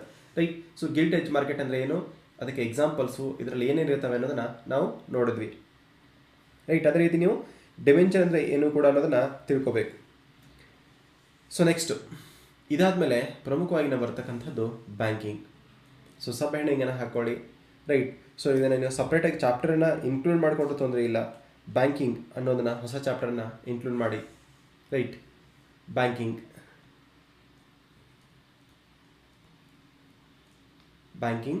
ಸೊ ಬ್ಯಾಂಕಿಂಗ್ಗೆ ಸಂಬಂಧಿಸಿದಂತಹ ಪ್ರಮುಖ ಅಂಶಗಳನ್ನು, ಬ್ಯಾಂಕಿಂಗ್ ಕ್ಷೇತ್ರಕ್ಕೆ ಸಂಬಂಧಿಸಿದ ಪ್ರಮುಖ ಅಂಶಗಳನ್ನು ನಾವು ಇವತ್ತು ಅಧ್ಯಯನ ಮಾಡೋಣ. ಸಂಬಂಧಿಸಿದ ಅಂಶಗಳು ಏನೇನಿದ್ದಾವೆ, ಏನೇನು ಪ್ರಶ್ನೆಗಳನ್ನು ಕೇಳಿದ್ದಾರೆ ಅನ್ನೋದು ನಾವು ನೋಟ್ಸ್ ಮಾಡ್ತಾ ಈ ತರಗತಿಯಲ್ಲಿ ಅಧ್ಯಯನ ಮಾಡೋಣ. ಬ್ಯಾಂಕಿಂಗ್ ಕ್ಷೇತ್ರದಲ್ಲಿ ರೈಟ್. ಫಸ್ಟ್ ಬ್ಯಾಂಕಿಂಗ್ ಕ್ಷೇತ್ರ ಅನ್ನೋದನ್ನು ನಾವೇನಂತ ನೋಡೋಣ. ಇಲ್ಲಿ ಏನು ಮಾಡ್ತಾರೆ, ಠೇವಣಿ ಇಡೋದು ಮತ್ತು ಸಾಲ ಸೌಲಭ್ಯನ ಒದಗಿಸ್ತಕ್ಕಂಥ ಒಂದು ವ್ಯವಸ್ಥೆಯೇ ನಾವು ಬ್ಯಾಂಕಿಂಗ್ ಅಂತ ಕರಿತೀವಿ. ಠೇವಣಿ ಮತ್ತು ಸಾಲ ಸೌಲಭ್ಯವನ್ನು ಒದಗಿಸುವ ಒಂದು ವ್ಯವಸ್ಥೆ, ಸಾಲ ಸೌಲಭ್ಯವನ್ನು ಒದಗಿಸುವ ಒಂದು ವ್ಯವಸ್ಥೆ, ಅದಕ್ಕೆ ನಾವೇನು ಕರಿತೀವಿ, ಬ್ಯಾಂಕಿಂಗ್ ಅಂತ ಕರೆಯುತ್ತೇವೆ. ವ್ಯವಸ್ಥೆಗೆ ನಾವು ಬ್ಯಾಂಕಿಂಗ್ ಎಂದು ಕರೆಯುತ್ತೇವೆ. ರೈಟ್. ಸೊ ನೀವು ಅನೇಕ ಪ್ರಶ್ನೆಗಳನ್ನು ಬಂದಿದ್ದಾವೆ ಬ್ಯಾಂಕಿಂಗ್ನಲ್ಲಿ. ಸೊ ನೋಟ್ ಅಂತ ಮಾಡಿಕೊಂಡು ಬ್ಯಾಂಕಿಂಗ್ ಕ್ಷೇತ್ರದ ಪ್ರಮುಖ ಅಂಶಗಳು ಅಂಥೇಳಿ ನೀವು ಬರ್ಕೊಳ್ತಾ ಹೋಗಬೇಕು. ರೈಟ್. ಎಲ್ಲ ಪ್ರಮುಖ ಅಂಶಗಳು ಆಲ್ರೆಡಿ ಎಕ್ಸಾಮ್ಸ್ಗೆ ಕೇಳಿದ್ದಾಗಿದೆ, ಮತ್ತೆ ಕೇಳ್ತಕ್ಕಂಥದ್ದು ರಿಪೀಟೆಡ್ ಆಗಿರತಕ್ಕಂಥ ಪ್ರಶ್ನೆಗಳು, ಅದೇ ರೀತಿ ಇಂಪಾರ್ಟೆಂಟ್ ಪ್ರಶ್ನೆಗಳು, ವೆರಿ ವೆರಿ ಇಂಪಾರ್ಟೆಂಟ್ ಪ್ರಶ್ನೆಗಳು ಬ್ಯಾಂಕಿಂಗ್ ಕ್ಷೇತ್ರಕ್ಕೆ ಸಂಬಂಧಪಟ್ಟ ಹಾಗೆ. Right. Cradle of Indian banking ಅಂತ ಯಾವುದಕ್ಕೆ ಕರೀತಾರೆ? Cradle of Indian banking, banking ತವರುಗಳ ತೊಟ್ಟಿಲು. ಇಂಡಿಯನ್ ಬ್ಯಾಂಕಿಂಗ್ ಅಂದರೆ ಯಾವುದು ಅಂತ ಪ್ರಶ್ನೆ ಕೇಳಿದ್ದಾರೆ. ರೈಟ್. ಕಮೆಂಟ್ ಬಾಕ್ಸಲ್ಲಿ ಆನ್ಸರ್ ಗೊತ್ತಿದ್ರೆ ನೀವು ಆನ್ಸರನ್ನು ಹಾಕ್ಬೋದು. ಕ್ರೆಡಲ್ ಆಫ್ ಇಂಡಿಯನ್ ಬ್ಯಾಂಕಿಂಗ್, ನೀವು ಆನ್ಸರನ್ನು ನಾನು ಆಮೇಲೆ ಹೇಳ್ತೇನೆ, ನೀವು ಫಸ್ಟ್ ಬರ್ಕೊತ ಹೋಗಿ. ಕ್ರೆಡಲ್ ಆಫ್ ಇಂಡಿಯನ್ ಬ್ಯಾಂಕಿಂಗ್ ಅಂಥೇಳಿ ಯಾವುದಕ್ಕೆ ಕರೀತಾರೆ ಅಂಥೇಳಿ. Right. So first cradle of world banking. Cradle of world banking, ವಿಶ್ವದ ಬ್ಯಾಂಕುಗಳ ತವರು ಮನೆ ಅಥವಾ ತೊಟ್ಟಿಲು ಅಂತೇಳಿ ಯಾವುದಕ್ಕೆ ಕರಿತೀವಿ. ಫಸ್ಟ್ ಒನ್ನು ಭಾರತದ ಬ್ಯಾಂಕುಗಳ ತವರು ಮನೆ ಯಾವುದು ಅಥವಾ ತೊಟ್ಟಿಲು ಯಾವುದು ಅಂತಕ್ಕಂಥ ಮೊದಲನೇ ಪ್ರಶ್ನೆ. ಆ ಪ್ರಶ್ನೆಗೆ ನೀವು ಉತ್ತರವನ್ನು ಬರ್ಕೋಬೇಕು. ನಾನು ನಿಮಗೆ ಆನ್ಸರನ್ನು ಹೇಳ್ತೇನೆ. ರೈಟ್. ನಿಮ್ಗೆ ಗೊತ್ತಿದ್ರೆ ಕಮೆಂಟ್ ಬಾಕ್ಸಲ್ಲಿ ಆನ್ಸರನ್ನು ಹಾಕ್ಬೋದು. ಇನ್ನು ನೆಕ್ಸ್ಟು ವಿಶ್ವದ ಬ್ಯಾಂಕಿಂಗ್ ತವರು ಮನೆ ಯಾವುದು ಅಥವಾ ಅದರ ತೊಟ್ಟಿಲು ಯಾವುದು ಅಂತ ಪ್ರಶ್ನೆ ಇದೆ. ಅದಕ್ಕೂ ನಿಮಗೆ ಆನ್ಸರ್ ಗೊತ್ತಿದ್ರೆ ಇದನ್ನು ನೀವು ಇಲ್ಲಿ ಎಂಟ್ರಿ ಮಾಡ್ಬೋದು. ರೈಟ್. ಸೊ ಬ್ಯಾಂಕಿಗೆ ಫಸ್ಟಿಗೆ ಏನು ಅಂತ ಕರಿತಿದ್ದು ಅಂತಂದರೆ ಬ್ಯಾಂಕುಗಳ ಮೊದಲ ಹೆಸರು, ಬ್ಯಾಂಕಿನ ಮೊದಲ ಹೆಸರು. ಮೊದಲು ಇವಕ್ಕೆ ಏನಂತ ಕರಿತಿದ್ರು ಅಂತ ಪ್ರಶ್ನೆ ಕೇಳಿದರೆ, ಮೊದಲು ಅಥವಾ ಮೊದಲ ಹೆಸರು. ಬ್ಯಾಂಕುಗಳಿಗೆ ಮೊದಲ ಏನಂತ ಕರಿತಿದ್ರು ಅಂತಂದರೆ housing agency, housing agency. Right. ತುಂಬ ಜನ ಆನ್ಸರ್ ಕರೆಕ್ಟಾಗಿ ಮಾಡ್ತಾ ಇದ್ದೀರಾ. Right. So first cradle of Indian banking ಯಾವುದು ಅಂತಾರೆ, ಉಡುಪಿ ಮತ್ತು ಮಂಗಳೂರು. ಉಡುಪಿ ಮತ್ತು ಮಂಗಳೂರು ಭಾರತೀಯ ಬ್ಯಾಂಕಿಂಗ್ಗಳ ತವರು ಮನೆ ಅಥವಾ ತೊಟ್ಟಿಲು ಅಂತ ಕರಿತೀವಿ. ಅದೇ ರೀತಿ ವಿಶ್ವದ ಬ್ಯಾಂಕಿಂಗ್ಗಳ ತವರು ಮನೆ ಅಥವಾ ತೊಟ್ಟಿಲು ಯಾವುದಂದರೆ ಇಟಲಿ. ರೈಟ್. ಇಟಲಿಯಲ್ಲಿ ಪ್ರಥಮ ಬಾರಿಗೆ ಅದು ಉಗಮವಾಯಿತು, ಬಟ್ ಅತಿ ಹೆಚ್ಚು ಬೆಳವಣಿಗೆ ಆಗಿದೆ ಎಲ್ಲಿ ಅಂತಂದರೆ ಲಂಡನ್ನಲ್ಲಿ. ಲಂಡನ್ನಲ್ಲಿ ಅತಿ ಹೆಚ್ಚು ಬೆಳವಣಿಗೆ ಕಂಡುಬಂದಿದ್ದು. ರೈಟ್. ಇಟಲಿಯಲ್ಲಿ ಬ್ಯಾಂಕಿಂಗ್ಗಳ ತವರು ಮನೆ ಅಂತ ಕರೀತಾರೆ, ಬಟ್ ಲಂಡನ್ನಲ್ಲಿ ಅತಿ ಹೆಚ್ಚು ಕಂಡುಬಂದಿದ್ದು. ಮತ್ತು ಪ್ರಥಮ ಬ್ಯಾಂಕ್ ಕೂಡ ಸ್ಥಾಪನೆಯಾಗಿದ್ದು ಲಂಡನ್ನಲ್ಲಿ. ಪ್ರಥಮ ಬ್ಯಾಂಕ್ ಸ್ಥಾಪನೆಯಾಗಿದ್ದು ಲಂಡನ್ನಲ್ಲಿ. ರೈಟ್. ಸೊ ಪ್ರಥಮ ಬ್ಯಾಂಕ್ ಎಲ್ಲಿ ಸ್ಥಾಪನೆ ಆಗಿದೆ ಅಂತಂದರೆ, ವಿಶ್ವದ ಪ್ರಥಮ ಬ್ಯಾಂಕ್ ಸ್ಥಾಪನೆಯಾಗಿದೆ ಎಲ್ಲಿ? ಸ್ಥಾಪನೆಯಾದ ಸ್ಥಳ ಯಾವುದು ಅಂತಂದರೆ ಲಂಡನ್, UK, ಯುನೈಟೆಡ್ ಕಿಂಗ್ಡಮ್ ಅಥವಾ ಲಂಡನ್. ರೈಟ್. ಸೊ ಈ ಅಂಶವನ್ನು ಕೂಡ ನೀವು ಎಂಟ್ರಿಯನ್ನು ಮಾಡ್ಕೋಬೇಕು. ರೈಟ್. ಸೊ ನೆಕ್ಸ್ಟ್ ಬ್ಯಾಂಕಿಂಗ್ ಇತಿಹಾಸಕ್ಕೆ ಸಂಬಂಧಪಟ್ಟ ಹಾಗ ಫಸ್ಟು ಭಾರತದಲ್ಲಿ ಸ್ಥಾಪನೆ ಆಗಿದ್ದು. ಭಾರತದಲ್ಲಿ ಸ್ಥಾಪನೆಯಾದ ಪ್ರಥಮ ಬ್ಯಾಂಕ್, ಭಾರತದಲ್ಲಿ ಸ್ಥಾಪಿಸಲ್ಪಟ್ಟ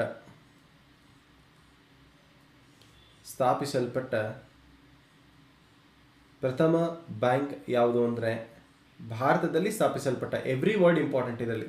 ಭಾರತದಲ್ಲಿ ಸ್ಥಾಪಿಸಲ್ಪಟ್ಟ ಪ್ರಥಮ ಬ್ಯಾಂಕ್ ಯಾವುದು ಅಂತಂದರೆ, ರೈಟ್, ನೀವು ಹೇಳ್ಬೋದು ಇದು 1770ರಲ್ಲಿ ಸ್ಥಾಪನೆಯಾಯಿತು. ರೈಟ್. 1770ರಲ್ಲಿ ಸ್ಥಾಪನೆ ಆಯಿತು. ಕಮೆಂಟ್ ಬಾಕ್ಸ್ನಲ್ಲಿ ಇದಕ್ಕೆ ನೀವು ಆನ್ಸರ್ನ ಹಾಕಬಹುದು.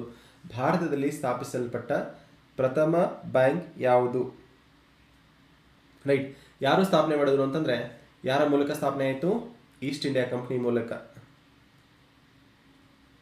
ಈಸ್ಟ್ ಇಂಡಿಯಾ ಕಂಪನಿ ಭಾರತದಲ್ಲಿ ಪ್ರಥಮ ಬ್ಯಾಂಕನ್ನು ಸ್ಥಾಪನೆ ಮಾಡಿದೆ ಯಾವಾಗ ಅಂತಂದರೆ 1770ರಲ್ಲಿ. ಪ್ರಶ್ನೆ ಹೇಗೆ ಕೇಳಿದೆ ಅಂದರೆ, ಭಾರತದಲ್ಲಿ ಪ್ರಥಮ ಬ್ಯಾಂಕನ್ನು ಸ್ಥಾಪನೆ ಮಾಡಿದವರು ಯಾರು? ಇಂಗ್ಲೆಂಡಿನ ರಾಣಿ ಅಂತ ಪ್ರಶ್ನೆ ಕೊಟ್ಟಿದ್ದಾರೆ. ರೈಟ್, ಅದು ತಪ್ಪು. ಸ್ಥಾಪನೆ ಮಾಡಿದವರು ಯಾರು ಅಂತಂದರೆ, ಪ್ರಥಮವಾಗಿ ಸ್ಥಾಪನೆ ಮಾಡಿದವರು ಈಸ್ಟ್ ಇಂಡಿಯಾ ಕಂಪ್ನಿನವರು ಭಾರತದಲ್ಲಿ. ಇದು ಲಂಡನ್ ಮೂಲದ ಒಂದು ಕಂಪ್ನಿ, ಟ್ರೇಡಿಂಗ್ ಅಂತೇಳಿ ವ್ಯಾಪಾರಕ್ಕಾಗಿ ಭಾರತಕ್ಕೆ ಬಂದು ನೆಕ್ಸ್ಟ್ ಭಾರತವನ್ನು ಆಳ್ವಿಕೆ ಮಾಡಿದ್ದು. ಸೊ ಭಾರತದಲ್ಲಿ ಸ್ಥಾಪಿಸಲ್ಪಟ್ಟ ಪ್ರಥಮ ಬ್ಯಾಂಕ್ ಯಾವುದು? ಈ ಪ್ರಶ್ನೆಗೆ ನೀವು ಕಮೆಂಟ್ ಬಾಕ್ಸ್ನಲ್ಲಿ ಆನ್ಸರನ್ನು ಹಾಕಬಹುದು. 1770 ಇಸ್ವಿ ಇದೆ. ರೈಟ್. ಸೊ ಬ್ಯಾಂಕ್ ಹೆಸರು ಏನು ಅಂತಂದರೆ, ಬ್ಯಾಂಕ್ ಆಫ್ ಹಿಂದೂಸ್ತಾನ್. ಭಾರತದಲ್ಲಿ ಸ್ಥಾಪಿಸಲ್ಪಟ್ಟ ಪ್ರಥಮ ಬ್ಯಾಂಕಿನ ಹೆಸರು bank of Hindustan.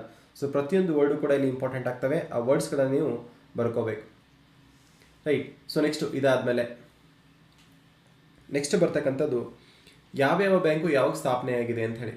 Bengal bank, bank of Bengal ಅಥವಾ ಬೆಂಗಾಲ್ ಬ್ಯಾಂಕ್. ನೆಕ್ಸ್ಟ್ ಬರ್ತಕ್ಕಂಥದ್ದು ಬೆಂಗಾಲ್, ಬಾಂಬೆ ಮತ್ತು ಮದ್ರಾಸ್. ಈ ಎಲ್ಲ ಬ್ಯಾಂಕುಗಳು ಸ್ಥಾಪನೆ ಆಗಿರ್ತಕ್ಕಂಥ ಇಸ್ವಿ ನಿಮಗೆ ಇಂಪಾರ್ಟೆಂಟ್ ಆಗಿದೆ. 1806ರಲ್ಲಿ, 1840ರಲ್ಲಿ ವಿವಿಧ ರೀತಿಯಾಗಿ ವಿವಿಧ ಸೋರ್ಸ್ಗಳಲ್ಲಿ ಬೇರೆ ಬೇರೆ ಇನ್ಫಾರ್ಮೇಷನ್ ಕೊಟ್ಟಿದ್ದಾರೆ. ಸೊ ನಿಯರೆಸ್ಟ್ ಇನ್ಫಾರ್ಮೇಷನ್ನು ಇದಿದೆ. ಈಗ 1842ರಲ್ಲಿ ಮದ್ರಾಸ್ ಬ್ಯಾಂಕ್. ಸೊ ಈ ಮೂರು ಬ್ಯಾಂಕುಗಳು ನಿಯಮಿತವಾಗಿ ಸ್ಥಾಪನೆ ಆಗ್ತವೆ. ಈ ಮೂರು ಬ್ಯಾಂಕ್ಗಳನ್ನು ಸೇರಿಸ್ಕೊಂಡು 1921ರಲ್ಲಿ ಏನು ಮಾಡ್ತಾರೆ, ಇವುಗಳಿಗೆ ಪ್ರೆಸಿಡೆನ್ಸಿ ಬ್ಯಾಂಕ್ ಅಂತ ಕರೀತಾರೆ. ಈ ಮೂರು ಬ್ಯಾಂಕ್ಗಳನ್ನ ಸೇರಿಸಿ ಪ್ರೆಸಿಡೆನ್ಸಿ ಬ್ಯಾಂಕ್, ಈ ಮೂರು ಬ್ಯಾಂಕ್ಗಳಿಗೆ ಪ್ರೆಸಿಡೆನ್ಸಿ ಬ್ಯಾಂಕ್ ಅಂತ ಹೇಳಿ ಕರಿತಾ ಇದ್ರು. ಪ್ರೆಸಿಡೆನ್ಸಿ ಬ್ಯಾಂಕ್, ಈ ಮೂರು ಬ್ಯಾಂಕ್ಗಳನ್ನ ಸೇರಿಸ್ಕೊಂಡು ಪ್ರೆಸಿಡೆನ್ಸಿ ಬ್ಯಾಂಕ್ ಅಂತ ಕರಿತಾ ಇದ್ರು. ಕೊನೆಗೆ ಇದನ್ನು 1921ರಲ್ಲಿ ಪ್ರೆಸಿಡೆನ್ಸಿ ಬ್ಯಾಂಕನ್ನು ಏನು ಮಾಡಿದ್ರು ಅಂತಂದರೆ ಇಂಪೀರಿಯಲ್ ಬ್ಯಾಂಕ್ ಅಂತ ಕನ್ವರ್ಟನ್ನು ಮಾಡ್ತಾರೆ. ಇಂಪೀರಿಯಲ್ ಬ್ಯಾಂಕ್ ಅಂತ ಹೇಳಿ ಈ ಹೆಸರನ್ನು ಇಟ್ಟು ಚೇಂಜ್ ಮಾಡಿ ಒಂದೇ ಒಂದು ಬ್ಯಾಂಕನ್ನು ಸ್ಥಾಪನೆ ಮಾಡಿದ್ರು. ರೈಟ್. ಸೊ ಸಿಂಪಲ್ ಆಗಿ ಇನ್ನೊಂದ್ಸಲಿ ನೋಡೋಣ. Bank of Bengal, bank of Bombay, bank of Madras ಅಥವಾ Bengal bank, Bombay bank, Madras bank ಸ್ಥಾಪನೆ ಆಗಿರ್ತಕ್ಕಂಥ ಇಸ್ವಿ ಈ ಮೂರು ಬ್ಯಾಂಕ್ಗಳಿಗೆ ಸೇರಿಸ್ಕೊಂಡು ಒಟ್ಟಾಗಿ ಏನಂತ ಕರಿತಿದ್ರು ಅಂತಂದರೆ ಪ್ರೆಸಿಡೆನ್ಸಿ ಬ್ಯಾಂಕ್ ಅಂತ ಕರಿತಿದ್ರು.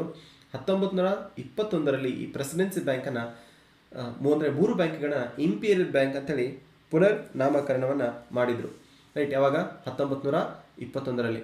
ಕೊನೆಗೆ 1955ರಲ್ಲಿ ಇಂಪೀರಿಯಲ್ ಬ್ಯಾಂಕನ್ನು ಏನು ಮಾಡಿದ್ರು ಅಂತಂದರೆ SBI ಅಂತೇಳಿ ಕನ್ವರ್ಟನ್ನು ಮಾಡಿದರು. SBI ಎಂದು ಬದಲಿಸಲಾಯಿತು. ಫಸ್ಟು ಇಂಪೀರಿಯಲ್ ಬ್ಯಾಂಕು, ಅದಕ್ಕಿಂತ ಮುಂಚೆ ಪ್ರೆಸಿಡೆನ್ಸಿ ಬ್ಯಾಂಕು, ಅದಕ್ಕಿಂತ ಈ ಮೂರು ಬ್ಯಾಂಕ್ಗಳನ್ನ ಸೇರಿಸ್ಕೊಂಡು ಏನು ಮಾಡಿದ್ರು, ಪ್ರೆಸಿಡೆನ್ಸಿ ಬ್ಯಾಂಕ್ ಅದು ಇನ್ನೊಂದು ಹೆಸರೇ ಇಂಪೀರಿಯಲ್ ಬ್ಯಾಂಕು, ಅದನ್ನು ಕನ್ವರ್ಟ್ ಮಾಡ್ತಾರೆ. ನೆಕ್ಸ್ಟು ಇಂಪೀರಿಯಲ್ ಬ್ಯಾಂಕ್ ಹೋಗಿ SBI state bank of India ಆಗಿ ಪರಿವರ್ತನೆ ಆಗುತ್ತೆ. ರೈಟ್. ಸೊ ನೆಕ್ಸ್ಟ್ ಪಾಯಿಂಟು, ಭಾರತೀಯರಿಂದ ಸ್ಥಾಪಿಸಲ್ಪಟ್ಟ ಪ್ರಥಮ ಬ್ಯಾಂಕ್. ಭಾರತೀಯರಿಂದ ಭಾರತೀಯರಿಂದ ಸ್ಥಾಪಿಸಲ್ಪಟ್ಟದ್ದು ಭಾರತೀಯರಿಂದ, ಬಟ್ ಇದರಲ್ಲಿ ಆಡಳಿತಗಾರರು ಭಾರತೀಯರಿರಲಿಲ್ಲ. ಭಾರತೀಯರಿಂದ ಸ್ಥಾಪಿಸಲ್ಪಟ್ಟ ಪ್ರಥಮ ಬ್ಯಾಂಕ್ ಯಾವುದು ಅಂತಂದರೆ ಕಮೆಂಟ್ ಬಾಕ್ಸ್ನಲ್ಲಿ ನೀವು ಆನ್ಸರನ್ನು ಹಾಕ್ಬೋದು. ಭಾರತೀಯರಿಂದ ಸ್ಥಾಪಿಸಲ್ಪಟ್ಟ ಪ್ರಥಮ ಬ್ಯಾಂಕ್ ಯಾವುದು? 1881ರಲ್ಲಿ ಸ್ಥಾಪನೆಯಾಗುತ್ತೆ. ಆ ಬ್ಯಾಂಕ್ ಹೆಸರನ್ನು ನೀವು ಕಮೆಂಟ್ ಬಾಕ್ಸ್ನಲ್ಲಿ ಹಾಕಬಹುದು. ಭಾರತೀಯರಿಂದ ಸ್ಥಾಪಿಸಲ್ಪಟ್ಟ ಪ್ರಥಮ ಬ್ಯಾಂಕ್, ಈ ಬ್ಯಾಂಕ್ ಹೆಸರು Oudh commercial bank. Oudh commercial bank ಯಾವಾಗ? 1881ರಲ್ಲಿ. ಫಸ್ಟು ಬ್ಯಾಂಕ್ ಆಫ್ ಹಿಂದೂಸ್ತಾನ್ 1770ರಲ್ಲಿ ಭಾರತದಲ್ಲಿ ಸ್ಥಾಪನೆ ಆಗಿದ್ದು. ಭಾರತೀಯರಿಂದ ಸ್ಥಾಪನೆ ಆಗಿರ್ತಕ್ಕಂಥ ಬ್ಯಾಂಕ್ ಅಂದರೆ ಔದ್ ಕಮರ್ಷಿಯಲ್ ಬ್ಯಾಂಕ್. ರೈಟ್, ತುಂಬ ಇಂಪಾರ್ಟೆಂಟು. ಭಾರತೀಯರಿಂದ ಸ್ಥಾಪಿಸಲ್ಪಟ್ಟಿರ್ತಕ್ಕಂಥ bank Oudh commercial bank. So ನೀವು ಈ ಅಂಶವನ್ನು ಕ್ಲಿಯರ್ ಆಗಿ ಬರ್ಕೊಳ್ಳಿ.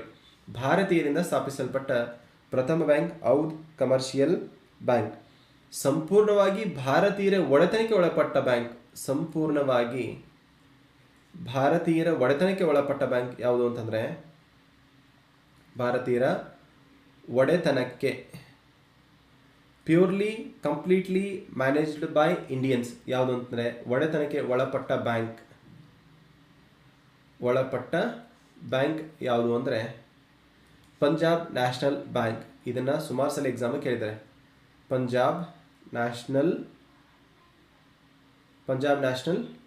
ಬ್ಯಾಂಕ್. ಸೊ ಇದನ್ನು ಯಾರು ಸ್ಥಾಪನೆ ಮಾಡ್ತಾರೆ ಅಂತಂದರೆ ಲಾಲಾ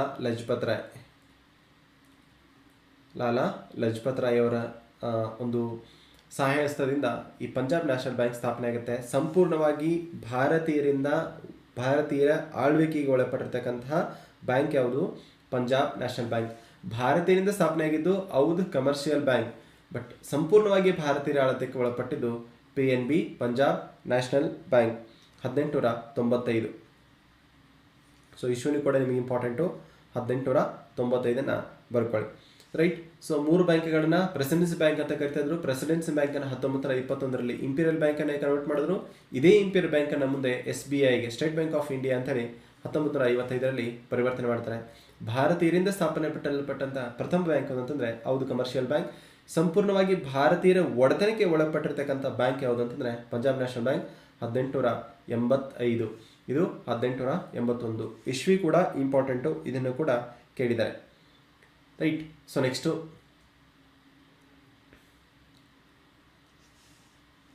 ಮುಂದಿನ ಅಂಶವನ್ನು ನೋಡೋಣ.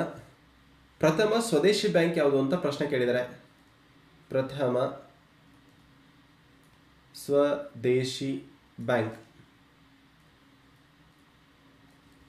ಭಾರತದಲ್ಲೇ ನಿರ್ಮಾಣವಾಗಿ ಸ್ಥಾಪನೆ ಆಗಿರತಕ್ಕಂಥದ್ದು ಪ್ರಥಮ ಸ್ವದೇಶಿ ಬ್ಯಾಂಕ್ ಯಾವುದು ಅಂತ ಪ್ರಶ್ನೆ ಕೇಳಿದರೆ central bank of India, CBI. ಪ್ರಥಮ ಸ್ವದೇಶಿ ಬ್ಯಾಂಕ್ ಯಾವುದು? Central bank of India. ಪ್ರಥಮ ಸ್ವದೇಶಿ bank central bank of India ಅಂತಕ್ಕಂಥದ್ದು ಭಾರತದ ಪ್ರಥಮ ಸ್ವದೇಶಿ ಬ್ಯಾಂಕ್ ಆಗಿದೆ. ರೈಟ್. ಸೊ ನೆಕ್ಸ್ಟು ಇನ್ನು ಮಹಾತ್ಮ ಗಾಂಧೀಜಿಯವರಿಂದ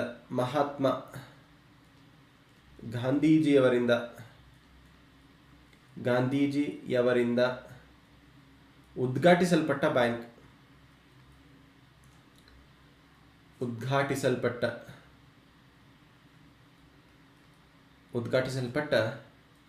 ಬ್ಯಾಂಕ್ ಯಾವುದು ಅಂತ ನಿಮಗೆ ಮೊನ್ನೆ ಎಕ್ಸಾಮ್ ಕೇಳಿದ್ರು. ಮಹಾತ್ಮ ಗಾಂಧೀಜಿಯವರಿಂದ ಸ್ಥಾಪನೆಯಾಗಿರ್ತಕ್ಕಂಥ ಬ್ಯಾಂಕ್ ಯಾವುದು ಅಂತ ಕೇಳಿದರೆ ನೋ, ಇದು ಸ್ಥಾಪನೆ ಆಗಿಲ್ಲ, ಅದು ರಾಂಗ್ ಕ್ವಶನ್. ಸೊ ನಿಮಗದು ಬೋನಸ್ ಬರ್ತಕ್ಕಂಥ ಒಂದು ಪ್ರಶ್ನೆ ಆಗಿದೆ. ರೈಟ್. ಬಟ್ ಮಹಾತ್ಮ ಗಾಂಧೀಜಿಯವರಿಂದ ಉದ್ಘಾಟನೆ ಮಾಡಲ್ಪಟ್ಟಿರ್ತಕ್ಕಂಥ ಒಂದು ಬ್ಯಾಂಕ್ ಯಾವುದು ಅಂತ ಕೇಳಿದರೆ ರೈಟ್. ಸೊ ಮಹಾತ್ಮ ಗಾಂಧೀಜಿಯವರಿಂದ ಉದ್ಘಾಟಿಸಲ್ಪಟ್ಟ ಬ್ಯಾಂಕ್ ಯಾವುದು ಅಂತ ಕೇಳಿದರೆ ಈ ಪ್ರಶ್ನೆ UBI ಯಾವಾಗ ಸ್ಥಾಪನೆ ಆಗಿದೆ ಅಂತಂದರೆ 1911ರಲ್ಲಿ. ಯೂನಿಯನ್ ಬ್ಯಾಂಕ್ ಆಫ್ ಇಂಡಿಯಾ 1911ರಲ್ಲಿ ಸ್ಥಾಪನೆ ಆಗಿರ್ತಕ್ಕಂಥ ಬ್ಯಾಂಕು. ಇದು ಮಹಾತ್ಮ ಗಾಂಧೀಜಿಯವರಿಂದ ಉದ್ಘಾಟಿಸಲ್ಪಟ್ಟಿರ್ತಕ್ಕಂಥ ಪ್ರಥಮ bank union bank of India. ಇದು ಸ್ಥಾಪಿಸಲ್ಪಟ್ಟದ್ದಲ್ಲ. ಪ್ರಶ್ನೆ ನಿಮಗೆ ಕೇಳಿರ್ತಕ್ಕಂಥ ಪ್ರಶ್ನೆ ಏನಿದೆ ಅಲ್ವಾ, ಅದು ತಪ್ಪಾಗಿರ್ತಕ್ಕಂಥ ಪ್ರಶ್ನೆ. ರೈಟ್. ಸೊ ಇದು ಉದ್ಘಾಟಿಸಲ್ಪಟ್ಟಿರ್ತಕ್ಕಂತಹ ಪ್ರಥಮ ಬ್ಯಾಂಕ್ ಆಗಿದೆ. ಮಹಾತ್ಮ ಗಾಂಧೀಜಿಯವರಿಂದ ಉದ್ಘಾಟಿಸಲ್ಪಟ್ಟಿರ್ತಕ್ಕಂತಹ ಪ್ರಥಮ ಬ್ಯಾಂಕ್ ಯಾವುದು ಅಂತಂದರೆ ಯೂನಿಯನ್ ಬ್ಯಾಂಕ್ ಆಫ್ ಇಂಡಿಯಾ 1911ರಲ್ಲಿ ಸ್ಥಾಪಿಸಲ್ಪಟ್ಟಿದೆ ಅಂತ ಹೇಳಿ ಅದು ಪ್ರಶ್ನೆ ಬಂದಿತ್ತು ಅಂದರೆ it self is a wrong question. ಯಾಕೆಂದರೆ ಮಹಾತ್ಮ ಗಾಂಧೀಜಿಯವರು ಯಾವುದೇ ಬ್ಯಾಂಕನ್ನು ಭಾರತದಲ್ಲಿ ಸ್ಥಾಪನೆ ಮಾಡೋದಿಲ್ಲ. Right, union bank of India 1911. ಈ ಪ್ರಶ್ನೆ ನಿಮಗೆ ಮೊನ್ನೆ ಸತಿ PSI ಕೇಳಿದಾಗ ಬೋನಸ್ ಆಗಿ ಬಂದಿರತಕ್ಕಂಥದ್ದು. ರೈಟ್, ನೆಕ್ಸ್ಟು ಭಾರತದ ಅತ್ಯಂತ ಹಳೆಯ ಸರ್ಕಾರಿ ಒಡೆತನದ ಬ್ಯಾಂಕ್, ಅದಕ್ಕೆ ನಾವೇನು ಕರಿತೀವಿ PSB, public sector bank. Oldest public sector bank, oldest public sector bank, ಅತ್ಯಂತ ಹಳೆಯ ಸಾರ್ವಜನಿಕ ಒಡೆತನದ ಬ್ಯಾಂಕ್. ಅತ್ಯಂತ ಹಳೆಯ ಸಾರ್ವಜನಿಕ ಒಡೆತನದ ಬ್ಯಾಂಕ್ ಯಾವುದು? ಸಾರ್ವಜನಿಕ ಒಡೆತನದ ಬ್ಯಾಂಕ್. ರೈಟ್, ಸಾರ್ವಜನಿಕ ಒಡೆತನದ ಬ್ಯಾಂಕ್ ಯಾವುದು ಅಂತ ಪ್ರಶ್ನೆಯನ್ನು ಕೇಳಿದರೆ ಯಾವುದು ಅಂತಂದರೆ Allahabad bank. Allahabad bank. So ಈ ಬ್ಯಾಂಕ್ ಏನಿದೆ ಅಲ್ವಾ, ಇದು ಸಾರ್ವಜನಿಕ ಒಡೆತನದ ಅತ್ಯಂತ ಹಳೆಯ ಬ್ಯಾಂಕ್ ಆಗಿದೆ. ಸಾರ್ವಜನಿಕ ಒಡೆತನದ ಅತ್ಯಂತ ಹಳೆಯ ಬ್ಯಾಂಕ್ ಯಾವುದು ಅಂತ ಕೇಳಿದರೆ ಅಲಹಾಬಾದ್ ಬ್ಯಾಂಕ್. ಈ ಅಲಹಾಬಾದ್ ಬ್ಯಾಂಕ್ ಸ್ಥಾಪನೆಯಾಗಿದ್ದು 1865ರಲ್ಲಿ. ಇದು ಸಾರ್ವಜನಿಕ ಒಡೆತನದ ಬ್ಯಾಂಕ್. ರೈಟ್, 1865ರಲ್ಲಿ ಸ್ಥಾಪನೆ ಆಗಿರತಕ್ಕಂತಹ ಸಾರ್ವಜನಿಕ ಒಡೆತನದ ಬ್ರಿಟಿಷ್ ಕಂಟ್ರೋಲ್ನಲ್ಲಿ ಇರತಕ್ಕಂಥ ಒಂದು ಪ್ರಮುಖ ಬ್ಯಾಂಕ್ ಇದಾಗಿತ್ತು. Right, so oldest public sector bank ಯಾವುದಂದರೆ ಅಲಹಾಬಾದ್ ಬ್ಯಾಂಕ್ ಆಗಿದೆ. ರೈಟ್, ಸೊ ನೆಕ್ಸ್ಟು SBI ಬಗ್ಗೆ ಒಂದಿಷ್ಟು ಪ್ರಮುಖ ಅಂಶಗಳನ್ನ ನೀವು ತಿಳ್ಕೊಳ್ಳಿ. SBI, state bank of India. SBI ಇದು ರಾಷ್ಟ್ರೀಕರಣ ಆಗಿದ್ದು 1955ರಲ್ಲಿ ರಾಷ್ಟ್ರೀಕರಣವಾಯಿತು. ರಾಷ್ಟ್ರೀಕರಣ ಮುಂಚೆ ಇದರ ಹೆಸರೇನಿತ್ತು? Imperial bank. ಮೊದಲ ಹೆಸರು ಇದರದೇನು? Imperial bank. ಮೊದಲ ಹೆಸರು ಇಂಪೀರಿಯಲ್ ಬ್ಯಾಂಕ್. ಇಂಪೀರಿಯಲ್ ಬ್ಯಾಂಕ್ ಇದರ ಮೊದಲ ಹೆಸರು. ರೈಟ್, ಇನ್ನು SBIಗೆ ಸಂಬಂಧಪಟ್ಟಂತಹ ಅನೇಕ ಪ್ರಮುಖ ಅಂಶಗಳಿದೆ. ಆ ಅಂಶಗಳನ್ನು ಎಲ್ಲವನ್ನು ನೀವು ಒಂದೇ ಕಡೆ ನೋಟ್ ಮಾಡ್ಕೊಳ್ಳಿ. ರೈಟ್, ಸ್ಟೇಟ್ ಬ್ಯಾಂಕ್ ಆಫ್ ಇಂಡಿಯಾಗೆ ಸಂಬಂಧಪಟ್ಟಿರ್ತಕ್ಕಂಥ ಅನೇಕ ಪ್ರಮುಖ ಅಂಶಗಳಿದ್ದಾವೆ. ರೈಟ್, ಏನೇನು? ಹೈಯೆಸ್ಟ್ ಬ್ರಾಂಚ್ ಇರ್ತಕ್ಕಂಥದ್ದು, ಅಂದರೆ ಅತಿ ಹೆಚ್ಚಿನ ಶಾಖೆಗಳನ್ನು ಹೊಂದಿರತಕ್ಕಂಥದ್ದು. ಹೈಯೆಸ್ಟ್ ಬ್ರಾಂಚ್ ಹೊಂದಿರತಕ್ಕಂಥದ್ದು, ಅತಿ ಹೆಚ್ಚಿನ ಶಾಖೆಗಳನ್ನು ಹೊಂದಿರುವ ಬ್ಯಾಂಕ್. ಅತಿ ಹೆಚ್ಚಿನ ಶಾಖೆಗಳನ್ನು ಹೊಂದಿರೋ ಬ್ಯಾಂಕ್ ಯಾವುದು ಅಂತಂದರೆ state bank of India.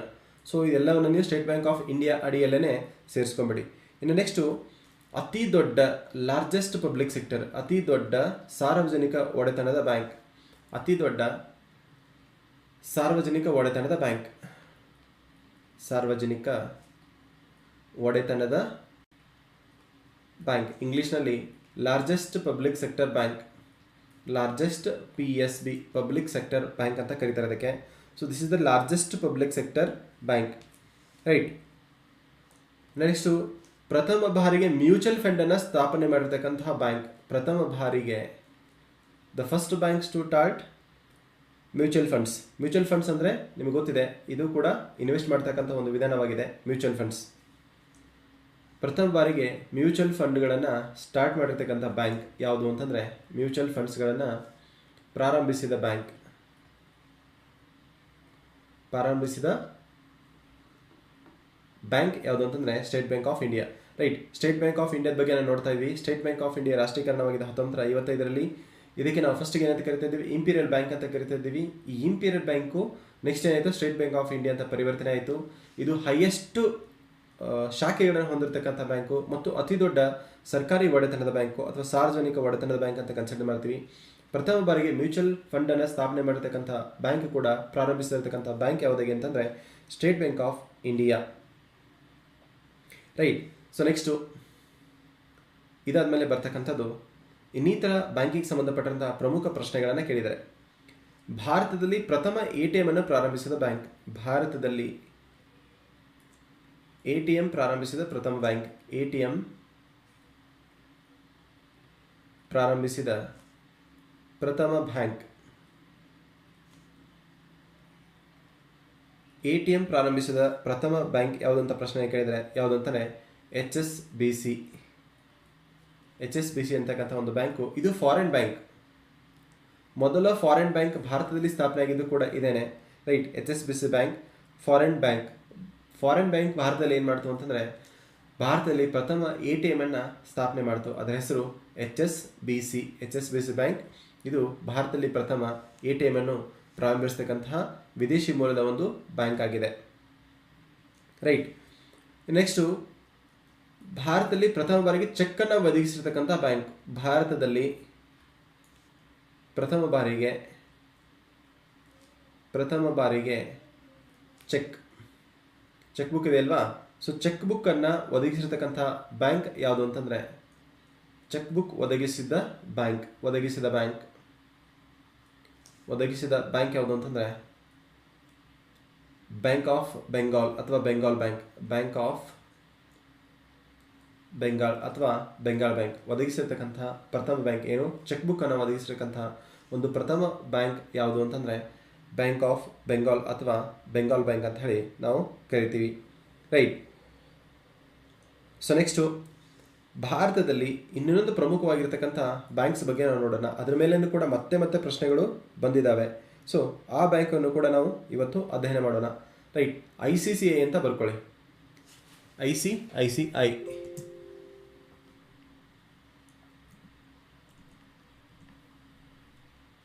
ICICI bank, ಇದ್ರ ಬಗ್ಗೆಯೂ ಕೂಡ ಅನೇಕ ಪ್ರಶ್ನೆಗಳು ಎಕ್ಸಾಮ್ಸ್ನಲ್ಲಿ ಬಂದಿದ್ದಾವೆ, ರೈಟ್. ಎಲ್ಲವನ್ನು ನಾವು ಇಂಟಿಗ್ರೇಟೆಡ್ ಆಗಿ ಅಧ್ಯಯನ ಮಾಡೋಣ. ಒಂದೇ ಬ್ಯಾಂಕನ್ನು 10 ಸತಿ ಓದೋದಕ್ಕಿಂತ ಆ ಬ್ಯಾಂಕನ್ನು ಕುರಿತು ಒಂದು ಸ್ಥಳದಲ್ಲಿ 10 ಅಂಶಗಳನ್ನ ತಿಳ್ಕೊಳ್ಳೋಣ. ICICI bank. ಸೊ ಇದ್ರ ಬಗ್ಗೆ ಅನೇಕ ಪ್ರಶ್ನೆಗಳನ್ನು ಈಗ ಆಲ್ರೆಡಿ ಎಕ್ಸಾಮ್ಸಲ್ಲಿ ಕೇಳಿದರೆ, ಆ ಎಲ್ಲ ಪ್ರಶ್ನೆಗಳನ್ನು ನಾವು ಈ ತರಗತಿಯಲ್ಲಿ ಅಧ್ಯಯನ ಮಾಡೋಣ, ರೈಟ್. ಸೊ ICICI ಬ್ಯಾಂಕ್ ಸಂಬಂಧಪಟ್ಟ ಹಾಗೆ ಮೊದಲನೇದೇನಿದೆ ಅಂತಂದರೆ, ಭಾರತದಲ್ಲಿ ಪ್ರಥಮ ಇಂಟರ್ನೆಟ್ ಬ್ಯಾಂಕಿಂಗನ್ನು ಸ್ಥಾಪನೆ ಮಾಡಿದೆ ಯಾವುದು ಅಂತಂದರೆ ICICI ಬ್ಯಾಂಕ್, ರೈಟ್. ಸೊ ಅದರ ಫುಲ್ ಫಾರ್ಮನ್ನು ಫಸ್ಟ್ ಬರ್ಕೊಳ್ಳಿ. ಫುಲ್ ಫಾರ್ಮನ್ನು ಇಂಡಸ್ಟ್ರಿಯಲ್ ಕ್ರೆಡಿಟ್, ಇದನ್ನು ಕೆಳಗೆ ಕೇಳಿದ್ದಾರೆ, industrial credit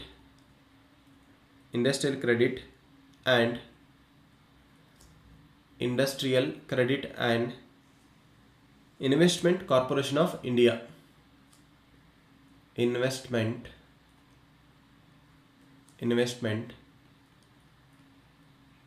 corporation of India. Industrial credit and investment corporation of India.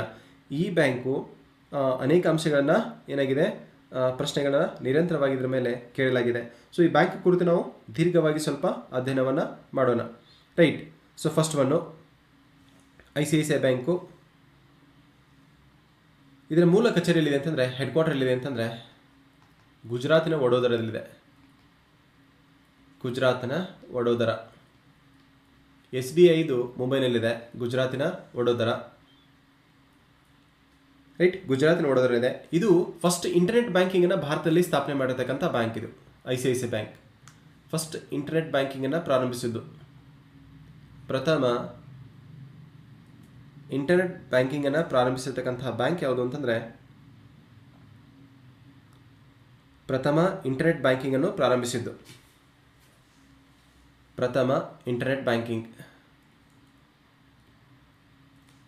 Internet banking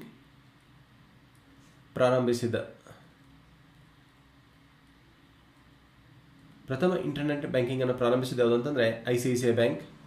next ಇದರ ಕುರಿತು ಇನ್ನೊಂದು ಅಂಶ ಅಂದರೆ, ನ್ಯೂಯಾರ್ಕ್ ಸ್ಟಾಕ್ ಎಕ್ಸ್ಚೇಂಜ್ನಲ್ಲಿ ಪ್ರಥಮ ಬಾರಿಗೆ ಲಿಸ್ಟ್ ಆಗಿರತಕ್ಕಂಥ ಬ್ಯಾಂಕ್ ಇದು. ನ್ಯೂಯಾರ್ಕ್ ಸ್ಟಾಕ್ ಎಕ್ಸ್ಚೇಂಜ್ನಲ್ಲಿ ಹೆಸರು ನೋಂದಣಿಯಾಗಿರ್ತಕ್ಕಂಥ ಪ್ರಥಮ ಬ್ಯಾಂಕ್ ಇದು.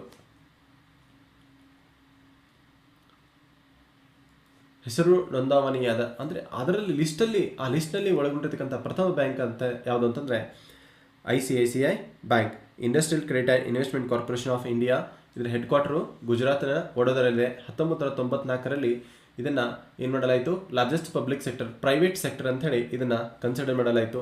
ಇದು ಪ್ರಥಮ ಇಂಟರ್ನೆಟ್ ಬ್ಯಾಂಕಿಂಗನ್ನು ಪ್ರಾರಂಭಿಸತಕ್ಕಂಥ ಬ್ಯಾಂಕು. ಅದೇ ರೀತಿ ನ್ಯೂಯಾರ್ಕ್ ಸ್ಟಾಕ್ ಎಕ್ಸ್ಚೇಂಜ್ನಲ್ಲಿ ಹೆಸರನ್ನು ಒಳಗೊಂಡಿರ್ತಕ್ಕಂತಹ ಪ್ರಥಮ ಬ್ಯಾಂಕ್ ಯಾವುದು ಅಂತಂದರೆ ಯಾವುದು ICICI ಬ್ಯಾಂಕ್. ಇನ್ನು ನೆಕ್ಸ್ಟು ವಿದೇಶದಲ್ಲಿ ವಿದೇಶದಲ್ಲಿ ವಿದೇಶದಲ್ಲಿ ಶಾಖೆಯನ್ನು ವಿದೇಶದಲ್ಲಿ ಶಾಖೆಯನ್ನು ತೆರೆದ ಪ್ರಥಮ ಖಾಸಗಿ ಬ್ಯಾಂಕ್ ಪ್ರಥಮ ಖಾಸಗಿ ಬ್ಯಾಂಕ್ ಯಾವುದು ICICI ಬ್ಯಾಂಕ್. ಇಲ್ಲಿ ಆಫ್ರಿಕಾ ಅಂತ ಬರ್ಕೊಳ್ಳಿ. ರೈಟ್, ಇದನ್ನು ಕೂಡ ಎಕ್ಸಾಮ್ಸ್ ಕೇಳಿದರೆ ಪ್ರಥಮ ಖಾಸಗಿ ಬ್ಯಾಂಕ್ ಅಂತ ಕಂದಾಗ ಯಾವುದು ಬರುತ್ತೆ ICICI ಬ್ಯಾಂಕ್ ಬರುತ್ತೆ. ರೈಟ್, ಇನ್ನು ನೆಕ್ಸ್ಟು ಇದು ಅತಿ ದೊಡ್ಡ ಖಾಸಗಿ ಬ್ಯಾಂಕ್ ಆಗಿದೆ. ಇನ್ನೊಂದು ಪ್ರಮುಖ ಅಂಶ ಇದರಲ್ಲಿ ಲಾರ್ಜೆಸ್ಟ್ ಪ್ರೈವೇಟ್ ಬ್ಯಾಂಕ್. ಇದು ಅತಿ ದೊಡ್ಡ ಖಾಸಗಿ ಬ್ಯಾಂಕ್ ಯಾವುದು ಅಂತಂದರೆ ICICI ಬ್ಯಾಂಕು. ಇದಕ್ಕೆ ಇನ್ನೊಂದು ಟ್ಯಾಗ್ ಲೈನ್ ಕೊಟ್ಟಿದ್ದಾರೆ, ಫಸ್ಟ್ ಯೂನಿವರ್ಸಲ್ ಬ್ಯಾಂಕ್ ಅಂತಲೂ ಕೂಡ ಕರೀತಾರೆ. ಇದಕ್ಕೆ ಯೂನಿವರ್ಸಲ್ ಬ್ಯಾಂಕ್ ಅಂತಲೂ ಕೂಡ ಕರೀತಾರೆ. ಯಾವುದಕ್ಕೆ? ICICI ಬ್ಯಾಂಕಿಗೆ. ಯಾವ ಬ್ಯಾಂಕಿಗೆ ಯೂನಿವರ್ಸಲ್ ಬ್ಯಾಂಕ್ ಅಂತ ಕರೀತಾರೆ ಅಂತಂದರೆ ICICI ಬ್ಯಾಂಕಿಗೆ ಕರೀತಾರೆ. ಇನ್ನು ನೆಕ್ಸ್ಟು ಇದಕ್ಕೆ ಸಂಬಂಧಪಟ್ಟಿರ್ತಕ್ಕಂಥ ಇನ್ನಷ್ಟು ಪ್ರಮುಖ ಅಂಶ ಅಂತಂದರೆ ICICI bank blockchain technology ಅಂತ ಒಂದು ಬರುತ್ತೆ. ಬ್ಲಾಕ್ ಚೈನ್ ಟೆಕ್ನಾಲಜಿ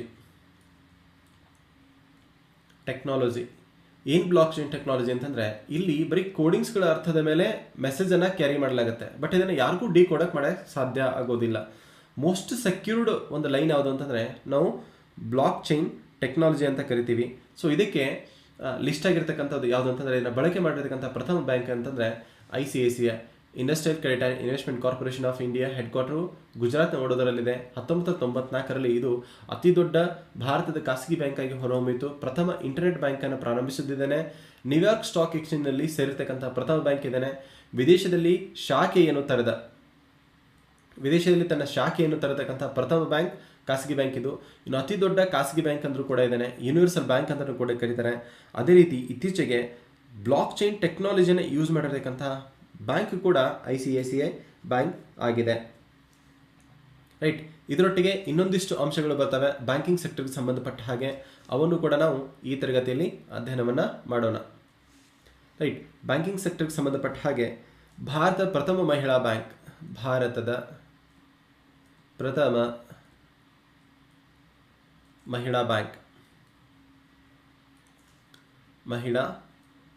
ಇದನ್ನು ಕೂಡ ಎಕ್ಸಾಮ್ ಕೇಳಿದರೆ ಭಾರತದ ಪ್ರಥಮ ಮಹಿಳಾ ಬ್ಯಾಂಕ್ ಭಾರತೀಯ ಮಹಿಳಾ ಬ್ಯಾಂಕ್. ಇದು SBI ಜೊತೆಗೆ ಇವಾಗ ಮರ್ಜ್ ಆಗಿದೆ. ಭಾರತೀಯ ಮಹಿಳಾ ಬ್ಯಾಂಕ್ ಆಗಿದೆ. ನೆಕ್ಸ್ಟು ಭಾರತದ ಪ್ರಥಮ ಪ್ರಾದೇಶಿಕ ಗ್ರಾಮೀಣಾಭಿವೃದ್ಧಿ ಬ್ಯಾಂಕ್ ಭಾರತದ ಪ್ರಥಮ ರೀಜನಲ್ ರೂರಲ್ ಬ್ಯಾಂಕ್ ಅಂದರೆ ಪ್ರಾದೇಶಿಕ ಗ್ರಾಮೀಣಾಭಿವೃದ್ಧಿ ಬ್ಯಾಂಕ್. ರೈಟ್, ಪ್ರಾದೇಶಿಕ ರೀಜನಲ್ ಗ್ರಾಮೀಣಾಭಿವೃದ್ಧಿ ಬ್ಯಾಂಕ್, ಪ್ರಾದೇಶಿಕ ಗ್ರಾಮೀಣ bank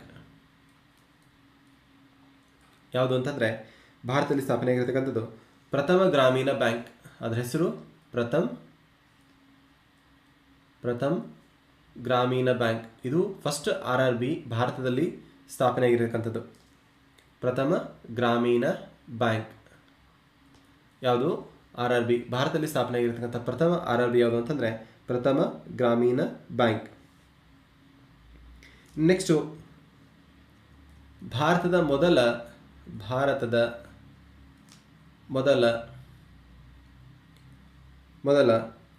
small finance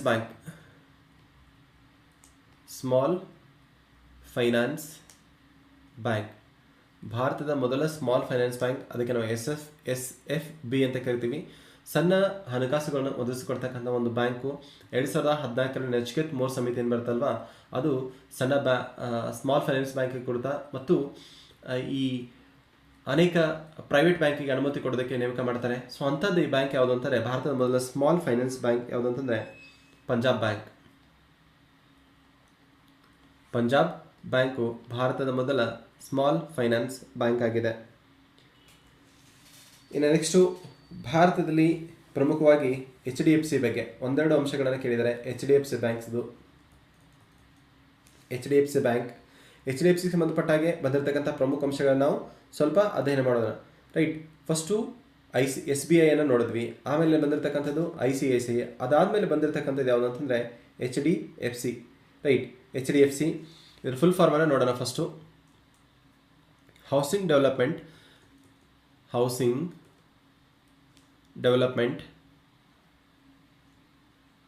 development finance corporation.